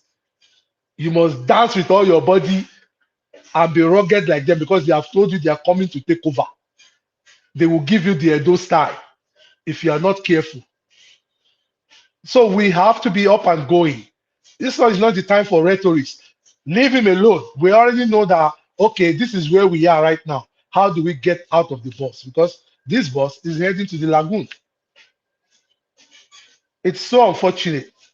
There's nothing to give, nothing. Everybody coming out to vote. You have a PVC, you don't have PVC. Everybody must step out and save their soul, because it's not working. If it's a country that is working, nail funds should not be an advantage to anybody. You are giving me loans that I cannot pay. Precious, somebody is telling you that they are backstage. You are giving me a loan I cannot pay. No job. Now they are saying in 2027, they want to remove the least subsidy they have on electricity. That means electricity bill will go up. All right, CJ, you're welcome. CJ, did you shut down on us? Mr. CJ, you're muted and we can't hear you. We can't see you anymore too. Oh, 1 second. Can you hear me now? Yes, I can hear you. You don't want to see your face again. Oh, no, that's all right. Thank you. All right, so go ahead. Go ahead, CJ. I just laid in bed and I've been following your program for a long time. And oh, thank you. Just literally probably one of my best things to relax at night after a long day. Yeah. Stop it. I like it. Yeah, just coming back from the office every day, and this is one of the things I like to just join in a conversation. And I want to thank all your guests as well. They've all spoken very, very well. I miss Prince Chilak, I think. He normally talks very well. Yeah, he left not long ago. Yeah, so do send my greetings. So, I mean, one thing I really want to that's been bothering me for the past couple of days. I said really it's about time I get involved and speak. This is our country. Yes, I may not be in the country right now, but it's my country. I will never, doesn't matter what color of passport I possess, I'm a Nigerian by blood, right? So, and I'm proud to be a Nigerian, no matter what part of the world I'm calling in from. It is our home. We all care. We in the diaspora, we are, what's the word? We are highly concerned and worried about what is happening to our beloved country right now. For me, the height of the insult to we Nigerians that we've been receiving from this administration was, I think it was a couple of days ago. Someone correct me if I'm wrong. When the bishops visited the president, yeah, I think it was. I watched a program on YouTube when I saw it popped up in my office, and I said, okay, let me get home and just kind of pay attention, understand what's going on here. But when I listened to it, I had to play it 4 or 5 times in different channels. I watched it. In fact, I was in pain. The reason why I was in pain is that in country where I am, I'm in the UK precisely. If my prime minister makes that comment, he's gone within 24 hours. You see, that's the UK is not Nigeria now. You were developing, Now UK colonized also. Let me make a point, Precious. This is very important. This is where Nigerians, I am a Nigerian first before I became a UK citizen. So that's, for me, it will never change. I care so much about my country because we in the diaspora, we suffer a lot. We invest in so many people. We have, every diaspora you speak to, probably we have maybe 5, 10, 15, 20 people that they support them back home. It's in our DNA to do that, right? We never forget home. But the reason why that really hurt me so much, despite all the impunity that's been going on in Nigeria, is when the bishops got together and visited Mr. President, there were 2 critical points they raised to him. One was insecurity, and the second one was the issue of hunger in the land and poverty. The insult can never be bigger than that. If we, my brothers and sisters back home, cannot wake up after listening to that, it doesn't matter what party you belong to. When the president turns around and said, well, hunger was here before I was born. You guys can go. That's why we have churches and mosques and imams and the rest of them can give them hope and find a way to help them. If Nigerians cannot wake up from their 1 cup of rice and a bottle of water that they normally use to seduce them, if they cannot wake up from this, we will never ever get our country back again. For me, if in this country where I am, an opponent is always looking for that winning statement, that weapon. Here we don't give money. Politicians will come knock on my door. I can't even give them a bottle of water because that would be seen as a bribe, right? In the UK, you can't even give a politician during campaign season a bottle of water, even if they're thirsty. You cannot offer them water, ordinary water, precious. You can't give them. Let alone talk of a rice or other stuff you mentioned. What they've got to tell it is the policies that they have that can change the life of the people they're looking to rule. But in Nigeria, we turn around, we see these people with little things that don't matter, that wouldn't last for 2 seconds, and it's gone. And they continue to suffer for the next 4 or 5 years, however they stay in power. So my point remains, if the other political parties in Nigeria cannot capitalize on this particular point by saying to Nigerians, look at the insensitivity around this government. They don't care. Tinubu does not care about you. Really. He said hunger was there because he lives in a different world. He's cut off from the reality, from what people are going through. I know people that I have to give, they have to rely on me every month to make sure they have food to eat and the family. And so many Nigerians out there, America, Canada, wherever they are, any part of the world, supporting their families and relatives to make sure they survive it. It should never be so. But the point here for us now is no longer about supporting them financially. Is that we're not even guaranteed that they will be alive, even with the little we give them. They're not even safe in their homes. In my own village where I came from, for the past 4 years, nobody is living. The whole village is deserted. No one lives there since 2023, if I'm wrong, or about 3 years. No one lives there. The whole community left because of insecurity and whatever have you. As I speak to you, I've got a relative that is lying dead in the mortuary. We cannot take him home and bury him because of the insecurity on the whatever have you. So we worry about how do we smuggle people in to bury them in their own land because my country has been captivated and taken over by bandits. And who are the bandits? The government, the people in power. They surely know something about this.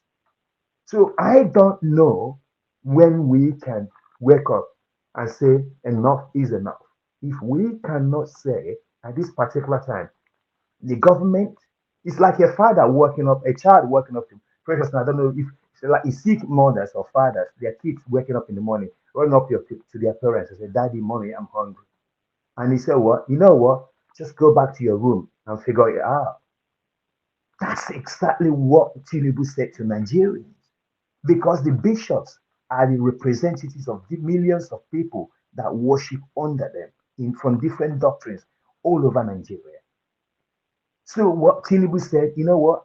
It doesn't matter. As long as I have a love for myself and my cronies, I don't care about you lot. I will continue to loot your resources. I will continue to buy yachts. I continue to buy private jets. I'll continue to build mansions. I continue to have office for first son and office for first lady and make sure that everybody has enough within my generation to generation. I don't care about you, but after all, in 2027, I will come in, grab it, snatch it, do whatever it takes, use the military, use the police and navy and army to get into power. Of course, we know INEC is being captivated. The National Assembly is being captivated. The House, the Senate is, everything is under his care. He's got the governors, he's got everything within himself. But I have one thing to say. We, the Nigerian people, can only stop this. It doesn't matter how much we come in here and talk and say that. We all know the point. We know where the problem lies. We know how much it hurts right now. Unless we rise up and say enough is enough, we will never, we'll be here 2028 speaking the same language. But if Nigerians don't wake up in 2020, I'm not campaigning for anybody. But what I'm saying is Mr. Tinubu and his gang can never be allowed to be in power come 2027. Nigerians must rise and vote and stand firmly and say we are all willing to die now to defend our votes. Other than that, you see, nobody, no amount of fasting and prayer. It is well. I hate it when people come on the TV and say, oh, God, who told you God will do it? God does not cause chaos. Has not planted Tinubu to suffocate Nigerians. Even the Bible says the kingdom of God suffer violence, and violence taken it by force. All right. So at some point, somebody's gonna come wake up and say, you know what? I refuse to die. Either I die now. After all, people are dying anywhere. People are getting kidnapped and killed and snatched and butchered. Like even somebody made a comment. I was in the office the other day. Somebody rang me up and said, "Oh, bro, do you know what's going on? Do you know that a goat in Nigeria has a better lifespan than our human brothers and sisters?" I said, "What is?" He said, "Oh, my relative got kidnapped and one of them got killed." That was the call. I was in the office when that happened, right? So he said, "I don't understand anymore." And this particular person, his uncle was killed last year.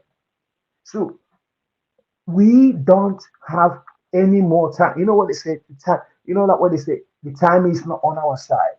For me, if I'm campaigning for any of these opposition, Tinubu is the easiest person to campaign against. In this country where I am right now, he's lost even before the election. He would not even get 5% of the vote because of his insensitivity. Everything that we know, I don't even want to talk about the fake agency that I'm aware of. I follow them. I don't even want to mention those things. Those ones are far. CJ, right? CJ, you know, Correct. you really sound like you're in the UK that you are. Do you understand? Who told you anybody really requires your validation to win elections? No. I mean, no anyone requires my Do you validation to win understand election. what I mean? No, repeat. Okay. I don't want to speak beyond that.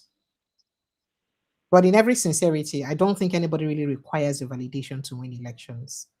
And that is why things can be as bad as it is, or as bad can be, and nobody gives two hoots. Elections will still be won. No, Do you understand? In I spite get of it. it all, or despite it all, elections will still be won, no matter how bad you think people are. I hope I've spoken in parables enough for you to understand. No, I get that, Precious, but I understand your position. You're probably not going to be as raw as we, the guests, are in getting into details. And I respect your position. But what I'm trying to say to you, Nigerians, we need to bring it down to the layman's language. You've got one vote. I've got one vote. Everyone on this platform has got one vote each. But there are people we need to take it down to. We need to start, what I'm saying, we need to start talking to our people. Yes, whatever you say, I know exactly what you're saying. There are so many millions of Nigerians out there know exactly what's going on. But we are saying every day we are hungry, we are being killed. This is going on. For how long? For how long? For how long will it go on and on and on? You just meant I listened to you carefully, and that's one of the things when you said 2020, was it 2025 or 2024, when you nearly got lynched for trying to do the right thing, being a human, doing the humanitarian work, whatever that was, for just trying to do the right thing. That's your country. That's my country. I'm not even guaranteed of my safety if I come in and try and do a similar thing that you did. Neither any guys on this platform. So we are just saying, at some point, somebody said on a Rise TV the other day, if I speak, I die. If I don't speak, I'll die. You know what? Let me speak and die. Right? So we better do it and stand up with 2027 and say, well, I'm going to vote. I'm willing to die and defend my vote. Because now I can tell you now, every poll, CNN, there was a poll from CNN and in Europe, and even in UK, they polled Nigeria. They polled Nigerian election 2027. Listen to this. They polled Nigerian election 2027. You can go and check this and verify it. Tinubu was the last behind Obi, Atiku. And then there was another guy, I forgot the name of the guy. I forgot what part he is. He's a Yoruba guy, not sure, the other guy. He pulled ahead of Tinubu. Tinubu came last because people cannot stand. It's just that people don't want to speak. The only people voting for Tinubu, it doesn't even matter if they're Yoruba, Hausa. This is no longer, even Peter Obi makes a very good point, and everyone is beginning to see that there's no Yoruba market where they sell rice for £10 of 10 naira for only Yoruba people, or a loaf of bread. No one buys it cheaper. It doesn't matter what tribe you're from. It doesn't matter what religion you belong to. You don't get it cheaper. But the point remains that all of us, including myself talking, we are campaigning now. We are pushing for diaspora and voting for us to be given a right to vote. We are pushing. We've got something next month. We've got a meeting in embassy in Nigerian embassy, High Commission in the UK. We are pushing for that to be given a right to vote. So our vote. Australians do it. Most other countries do it. Why can't we do it? So if we can get a right to vote, we can vote, make our voice heard as well, because we contribute to Nigeria's economy in big time. Do you know how many billions we pump from abroad, from all over the world, into Nigerian economy every year? So we should have a right to, we should have a voice in who rules and who controls our nations, not who loots for the poor masses.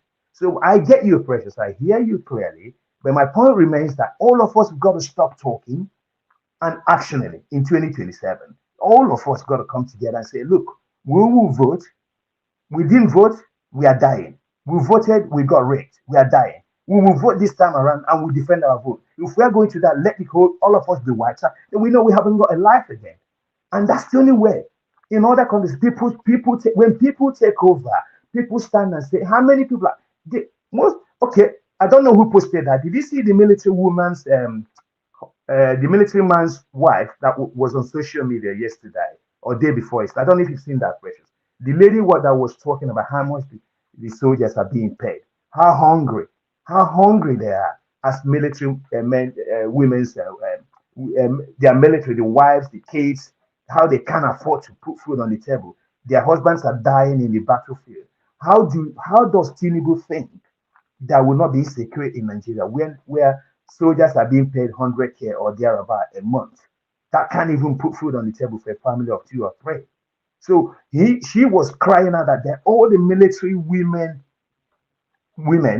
all the military men's wives, they've come together and formed a group and decided that they will not vote this government. That there isn't anything that will change that unless their situation is being looked into and something done ASAP, not tomorrow, now, because they be suffering. Poor woman, he's on YouTube there. Look it up. The woman was out there before. She was out yesterday. She was saying that the reason behind insecurity in Nigeria is because the military men and some of the soldiers are turning blind eye on some of the things they should be dealing with because they're hungry. They're dying anyway for little money and leaving their family with nothing. So whereas the Senate, the senators, the House of Reps, the government, everybody, they are getting richer. They're looting and looting. They've all been bought over. Whereas the people who are meant to be enjoying the resources of Nigeria by keeping us safe and making sure we go out and fetch our daily bread, they're not being looked after. They're not being paid. So there's nothing. They're giving the peanuts. So why do you think we have this? It's not a surprise to me. In the country where I live, a policeman probably, the policemen are paid very, very well. I know I'm not trying to compare, but in every part of the world, they are paid very well. They're looked after. They are paid handsomely.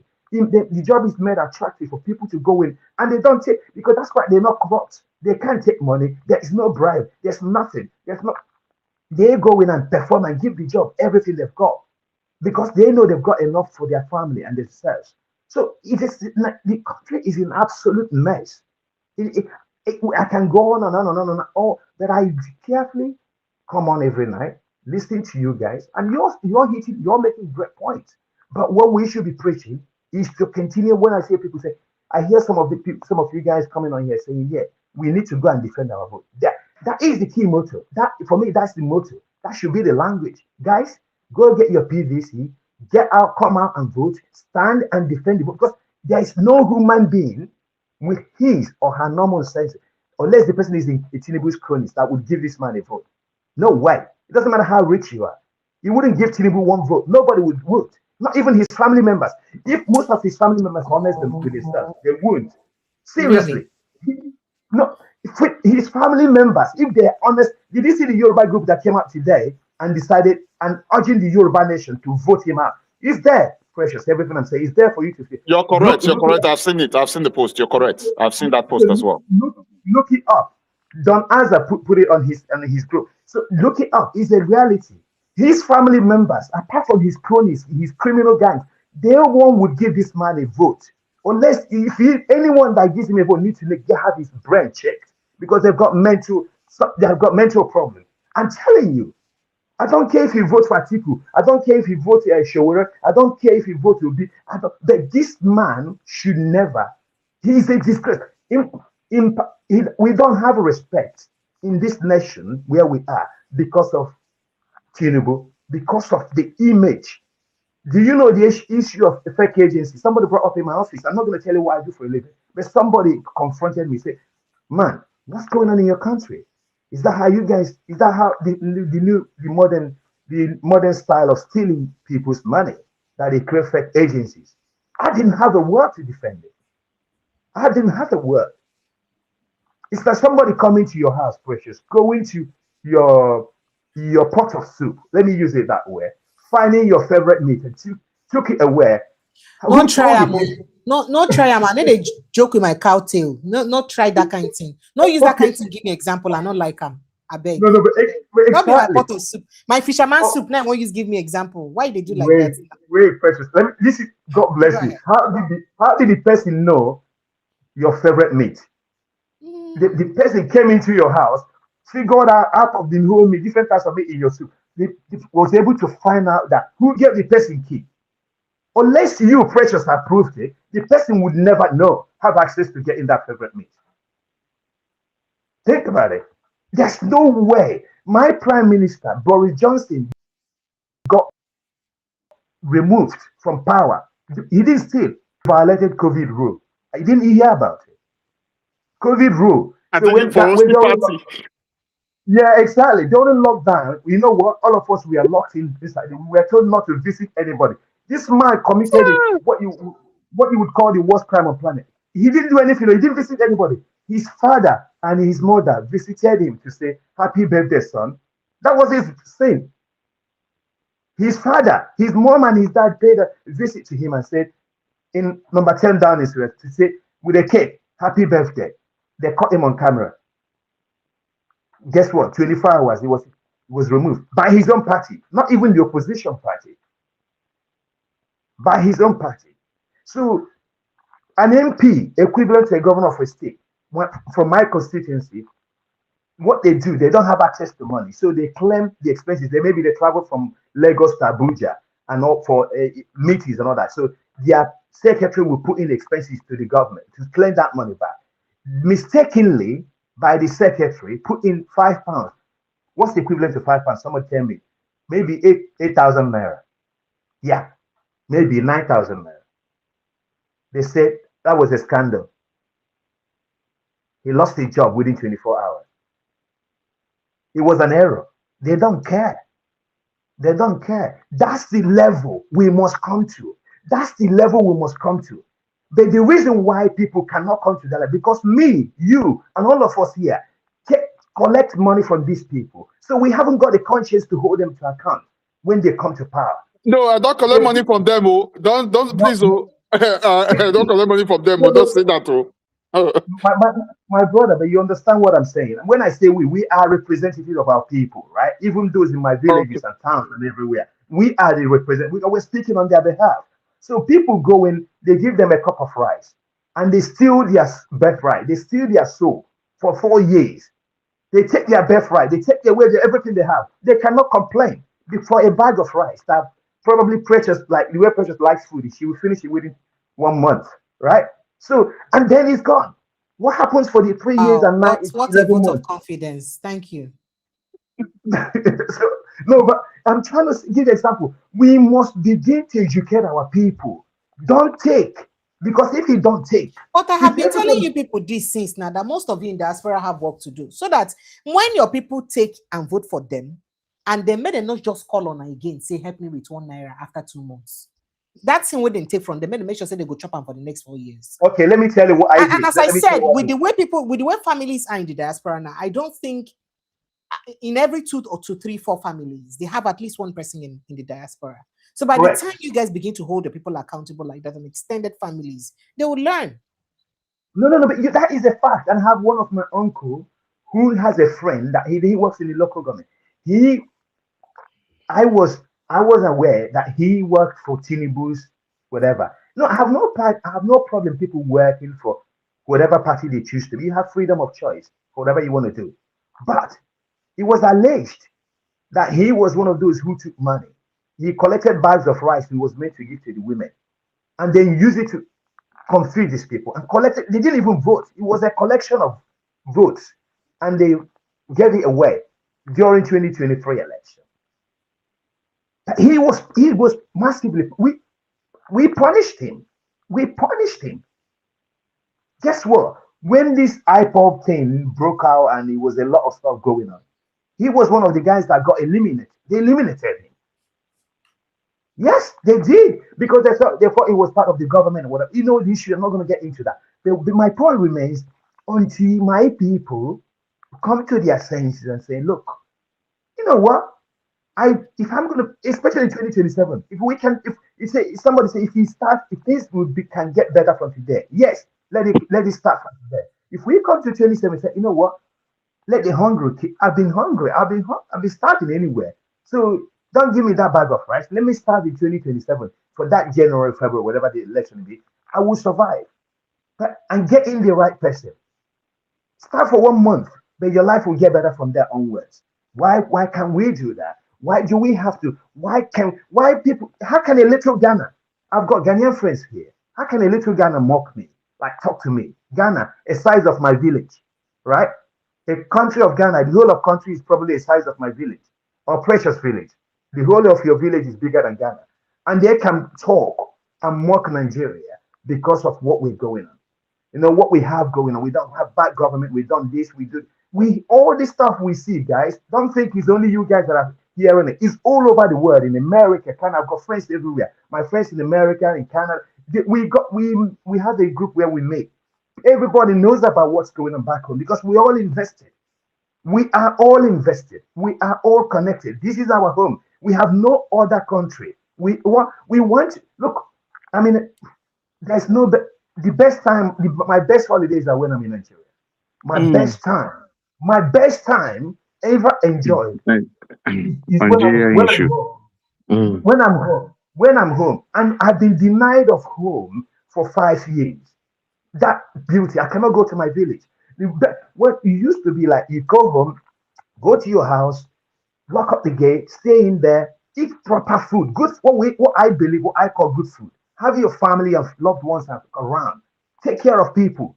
You know, you have people coming in and you're giving them palliatives and all that. That is, for me, we look forward to going home to doing that. And that 2, 3, 4 weeks we spend at home, we feel refilled, re-energized, rebuilt, because there's never a place like home. That is our home. But that has been taken away from us. Don't think we are hurting. We are absolutely hurting. There is cold in this land. We go from January to we want to come home and enjoy the sunshine, take the vitamin D, and refill our energy, rebuild, connect with our people. But now, I had a friend of mine from Italy in Enugu was kidnapped for going for his brother's burial. They set him up and got him kidnapped. We had to rally around to raise money before they released him, right? And after that, he's not recovered till today. The trauma, this guy came back, lost his job. It's no longer himself. I don't know if they injected something into his brain. So where do I start? The country has gone. We need to take our country back. If I'm a campaigner for one of these people, I don't need too much. Tinubu has given us a campaign weapon. Well, just play back his visit with the bishop. God has a way of doing things. God sent the bishops to go and talk to him so that they can get a word out of him. That was a setup. It was a spiritual setup for him. He fell into that trap. If Obi, Atiku, and rest of them they don't need to say too much. This election is Tinubu against the Nigerians. It's not him against Obi and rest of them. It's him and against Nigerians. Because, like I said to you, that last 2 days was the final nail in the coffin. That last 2 days is a confirmation that, oh, when Daniel Biala came to UK and he was interviewed by Ahmed Hassan, that idiot. I've watched clips of everything he's done, what he said about Tinubu. All of you guys are aware of it before he joined his camp. What he said about Atiku after he joined Tinubu's camp.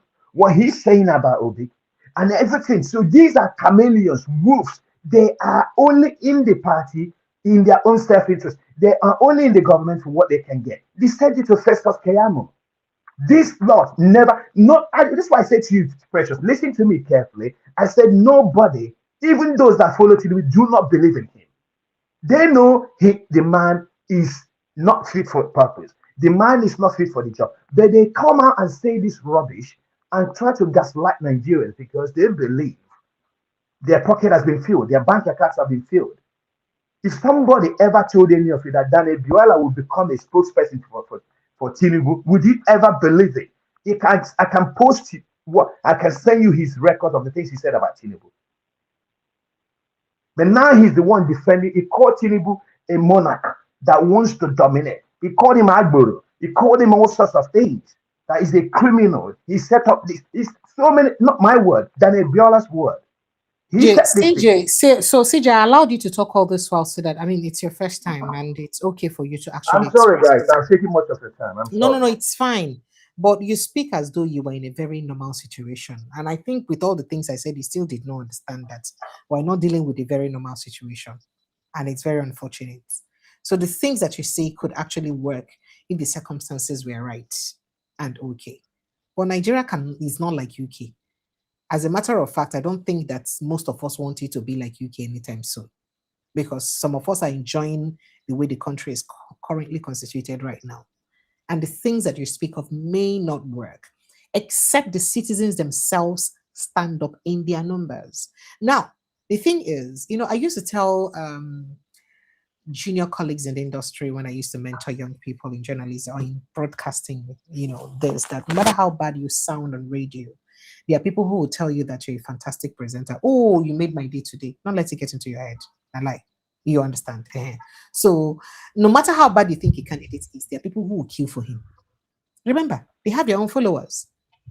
Some of them are on this platform too, and that's very okay. Perfectly fine. So you sound like the entire country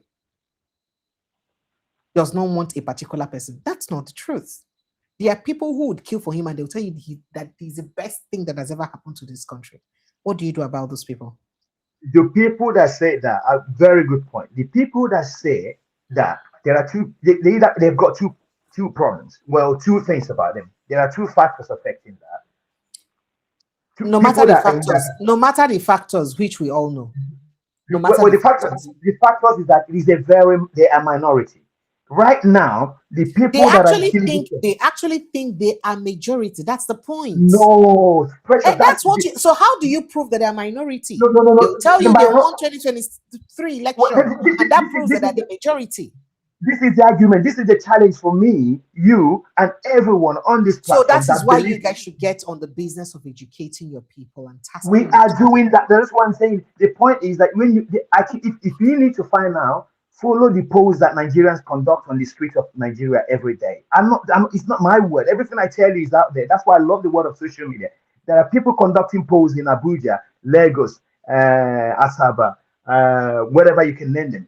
Different parts of Nigeria, North, Kano, Abuja, Kaduna. People going out there, Hausa, Yoruba, Igbo, conducting polls, asking Nigerians, how do you feel about what's going on? These are raw, uncensored materials from nobody paid them. They're doing it for themselves. Look at those polls coming in every day. Market women, market men. Thank you, CJ. Let's. So the thing is, Nigerians need to brace up.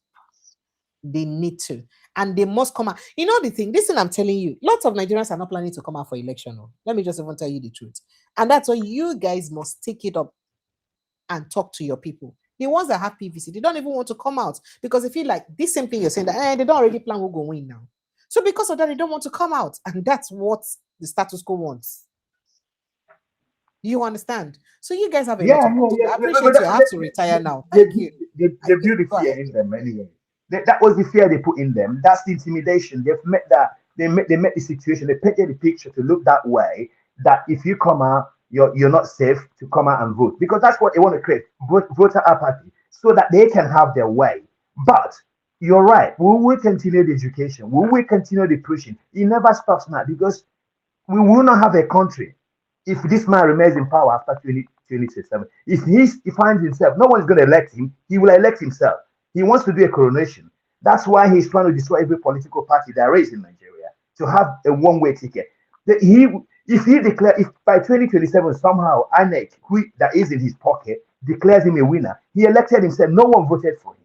No one would ever vote. No, I say again, he's in minority.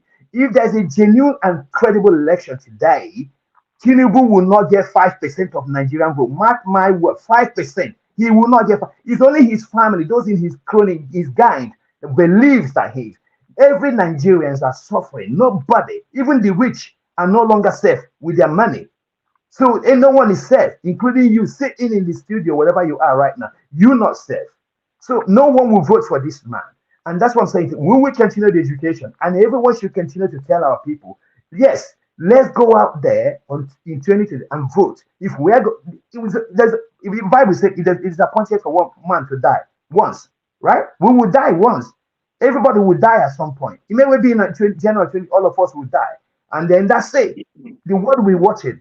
The world will be watching. The European Parliament will be watching. America will be watching. UK will be watching. Everybody will. 2027, the stake is so high. I'm telling you, we will be pushing every force from here.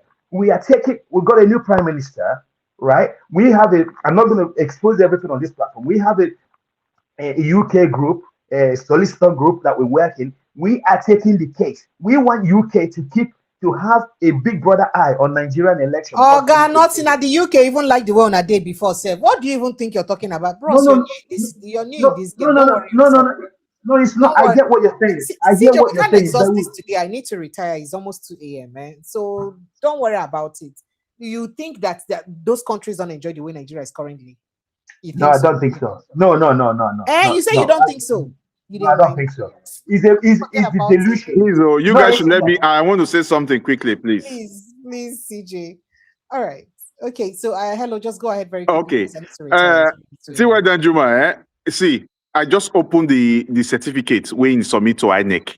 Certificate where this guy submit to INEC. Back here again? Please now, please, because we need to. This thing is so painful. It's so painful because the disgrace is too much. You see, in 2023. He said he read accountant. He's an accountant, right? Now, the certificate I'm seeing now, which is submitted to INEC, it says administration. He said degree, bachelor degree of science, business and administration. So now they be waiting in claim now from Chicago University. Now be waiting in claim with submit to INEC now. No primary school, no secondary school certificates, nothing. All those places are zeros. So then Nigerians, the Nigerians are still quiet about this. They are allowed and say, make it continue, make it go contest for the highest office of the land. Because he's got judiciary. He has judiciary. He can't do anything about that. That's beyond your fight, my fight. We need to take the fight to the poll. Nothing is going to happen. The APC party were supposed to be the one to disqualify him. That APC were responsible for all this mess. Who were supposed to disqualify him to tell him you cannot continue? They won't. Why are you arguing on the school that we went to? That's our school. Even Madam Precious knows that that's our school. We are the APC people. Leave our school alone. Our principal is ready. Until Nigerians stand up and say we are tired, our principal is ready. You can see the APC women leader. We are all good. Madam Precious. Let's allow Precious to retire. She's tired, though. Please, we want to see her tomorrow so that she will not get burned out. Please. See how bad it is. Then you can't be an APC woman leader. That's how bad it is. CJ, what part of the country are you from? What state are you from? I'm from Imo State. You're from Imo State? Where in Imo State are you from? From Olo. Olo? Correct. Olu, that hope Correct. Uzodinma will finish like this. Is what you're talking about. Let me tell you, this is the thing. Precious, don't wind me up. This man is this man. Wait. Precious, Hope Uzodinma is the worst thing that's ever happened to Imo State in my history. He is the worst thing that's ever happened. But we'll get him out. We'll get him out. He's on his Olu brother. Who cares about him? He cannot go to Olu Precious. He's not safe. He's not safe in my place. Wait, let me tell you one thing. At the end of his tenure, the only thing you have he will run away from this man. Will leave Nigeria. He will not stay in Imo State after his term. Tinubu is protecting. What revolution is going to happen? You know, when this man goes about when he goes about talking about it, he's our next Senate president. Oh, be careful. He's our next Senate president. No. That guy can never be the Senate president. No. They discourage Nigerians. Please. Those people can never. It can never be. No, please. Senate president. He's the worst governor. The worst governor in the whole. Precious, make it go. Please, let's allow her to retire. We need to see her tomorrow. Please, Madam Precious. Let's all have a wonderful week. You wind me up. You ruin my conversation. I'm never gonna come on. Never ever talk to me about Hope Uzodinma in your life. That is the worst thing that's ever happened to you. Ever. It's my nightmare. I hate this man. Everything I stand. Nobody. People from all diaspora from Imo State absolutely cannot stand this man. No problem. Don't worry. Go to your village. You have plenty of work to do. Plenty. No, don't tell me about Hope Uzodinma. He's the worst thing ever. I am telling you, don't carry mouth they talk him. Go do. Don't use mouth to say it. He will run away immediately to the state is over. He will never come to the state again. I'm telling you. He is not safe. He's not welcome. It's out. He's only protected by APC government. As soon as we kick them out, he will be gone. He will be gone from Imo State. This man is damaged Imo State beyond. No, Precious. I want to have a good sleep tonight. You go and have a good sleep. Don't mention Hope Uzodinma. He's a nightmare. Absolute nightmare. Terrible. He's a terrorist. I take back what I say. What I said. I take it back so that you have a good sleep. Hope Uzodinma is a terrorist. Sorry. Hope Uzodinma. What, my brother? You can call him whatever you like, please. That's better. He's the worst thing ever. I cannot go to my village. Ever since I was born, I've always enjoyed going home. But since this man came to power, the only place safe in Imo State is Owerri, where he resides with the cronies. Every other part of Imo State is unsafe. But once, I promise you, I'm not the only one saying it. I'm not going to go out here. I'm not going to say much here. But as soon as APC is gone in 2020, he will never return to Imo State. Never. In his life, next life, generation to come, he will never come to Imo State. It's the worst thing that's ever happened to us as Imolites. He destroyed our state. Absolutely destroyed us. He sold our birthright. He sold us away. And that is the thing I'm saying. Bad governance. People, don't worry. Let me leave it there. I don't want to count my chickens before they hatch. Please, ever never make any talking. Take it beyond social media. Get to your village. That's the point I'm making. You have a lot of work. I am Precious. I have. If you can still find young men in your village, it is time for you to mobilize them. Precious, can I tell you? Nobody from my village will vote for APC. That I can assure you. No human being in my village. Don't see your. I've done my job. Down. Your blood to the heart. So calm down. But I'm telling you, I've done my work. You be jam bite. No. For Nigeria situation, if your blood not hot, let me say you not know where they pinch you for body.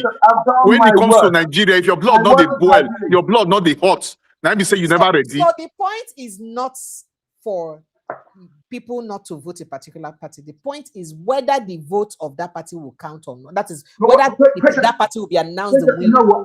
I've done my job. What I'm telling you, I've done my job by making my people. We've worked hard. We are so many of us. We worked hard to make sure that they don't collect the stand by it, and you people will resist. They are aware. They're not going to collect a bag of rice. They're not willing to take rice. They're not willing to take gari from anybody because we give it to them. There was somebody said today. I think it was Aisha Yusuf. You don't even get my point. CJ, you just they talk. You don't get my point. Just hold on and listen to me. The point is not that. Just calm down, please. The point is not that people will take rice and vote. Nobody's voting anybody. They don't care about you, whether you vote or not. If you like, take the rice. If you like, don't take the rice. Results will be announced. What are you guys going to do about the results being announced? That's the point.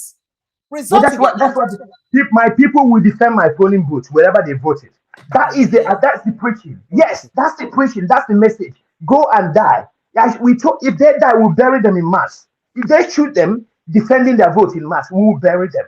Have their cameras. President, there are things I'm not going to say here. If you like, private chat me. People will have cameras. People will be planted with their shirts on that day, on the election day, standing there, taking evidences that will be transmitted all over the world. How they're being attacked, how they're being. Look, 2027 will not be normal. Whether it happens or not, but from my area, from people where we are willing, because of that evil man that you mentioned, we are willing to defend our state. Do you know Kubana Chief Priest? You know him very well, right? He's a city boy. Guess what? He went to Muhokade. That's where he came from with his bag of rice. Did you know what? He didn't hear what happened. He didn't know the story. Him and his city boys. You don't know how they ran away, right? Okay, precious. Listen, and you know what I'm telling you, enough is enough. You see the way I'm hot? I'm far away. It doesn't affect me. But can you imagine the people I look after and other people who are from within the area that we connect? If I'm hurting this way, do you know how many of my people, brothers and sisters, have been killed? That have not been no funeral, nothing. Do you know how many have been butchered, kidnapped, butchered? Right, I'm telling you. Thank you. Let's conclude. Let's. No, we will defend that. They will defend their vote. They're willing to. It's okay. No, they're willing to defend their vote, and I'm encouraging every one of you to tell your people to go and stand there, equip them to defend their vote in the right way. Mr. Kenny, don't hear. Hello, have you heard? We've heard him. CJ, we've heard you. Thank you very much. We've heard you. We're doing our part. What plans do you have for your people? Olumide. Well, I mean, this thing, how far? My own be say, make them vote now. Make them vote their conscience. But the truth of the matter is, I always say that the burden of that election doesn't really lie with the people. It lies with the government, because they own the paraphernalia of government and power. So how they use it, how they deploy it, is what is key. And I mean, unfortunately, we all know that it's going to be deployed the wrong way, but are the people ready to resist and demand their rights? Are you mobilizing your people, just like CJ is saying that he's doing to you? Are you doing? Well, I'm talking to my people. I'm talking to my people. Some of them, some of them are, you talk to some of them, they don't even believe that this kidnapping is happening, because some of them are living in the cities, They're not living in the hinterlands where all of this is happening. Did them like Sinafin tricks. So when you tell them, they say nothing is happening. So I just ignore them and and shout with me. I will shout, but But maybe they're selling a kalam kuli. Maybe that's why they. Thank you. Thank you, everyone. I appreciate you guys. Mr. Ken, I appreciate you. Hello, I appreciate you. CJ, thank you so much for coming on board. Hope to see more of you. And then Miss Olumide, it's always a pleasure to have you here. T.Y. Danjuma, now you be the bishop now. Now you be the owner of your co-owner of this platform. Thank you so much. I appreciate you. Thank you. Thank you, President. Let's not just keep talking. Let's talk and also do what we have to do behind. So apart from talking, let's learn to do the talk that we've been talking. And I think that would go a long way. As I said, or maybe if I haven't said it before, see, the people who want the overall good of Nigeria, I do believe that they're in greater number than those who do not want the overall good. And I also do believe that good can triumph over the not so good. I'm not calling anyone evil. So if everybody can come together and educate and mobilize their people and task them to do that which is right and appeal to their conscience and their sensitivity to do the right thing, I believe that good will definitely overwhelm, not so good. I do believe so. And that's why I keep saying that we need to talk beyond social media speak. We need to do the work or do the talk that we've been talking. I appreciate you guys. Thank you so much. It's always a pleasure to have you guys join us. Yeah, thank you. We'll see tomorrow. Then we'll cool down and talk and finish the talk, because I'm sure that by tomorrow, more things will come out. Because this 19 presidential candidates that they have released now, I'm sure there will be more talk. So I appreciate you guys. Campaign is starting. So I hope you guys are also getting ready to make noise and campaign for your But we not see Jonathan name among them. Wait till happen. Which wahala be this one? They talk another thing, they talk another thing. Which kind of wahala? Hello, hello. Can you not make trouble in one day? Hello, what is your problem? What is your problem? I don't remember that. You could just they could define trouble. Thank you. Good night and God bless you, everyone. Good night, everybody. Good night and God bless you. All right, it's always a pleasure to have you guys join us here. Remember to like, share, subscribe to this platform if you've not done so. Follow us like your village people. And then, above all, please protect your mental health. You know, Nigeria's situation can be so troubling. So whilst you worry about the country and its well-being, please protect your mental health. It's very important to us. Please, I beg you, because we need to be alive to fight for the country that is ours. Right ahead. Because if we know that life, we know we'll see country fight for. So please protect your mental health. I love you guys. Good night. Thank you so much.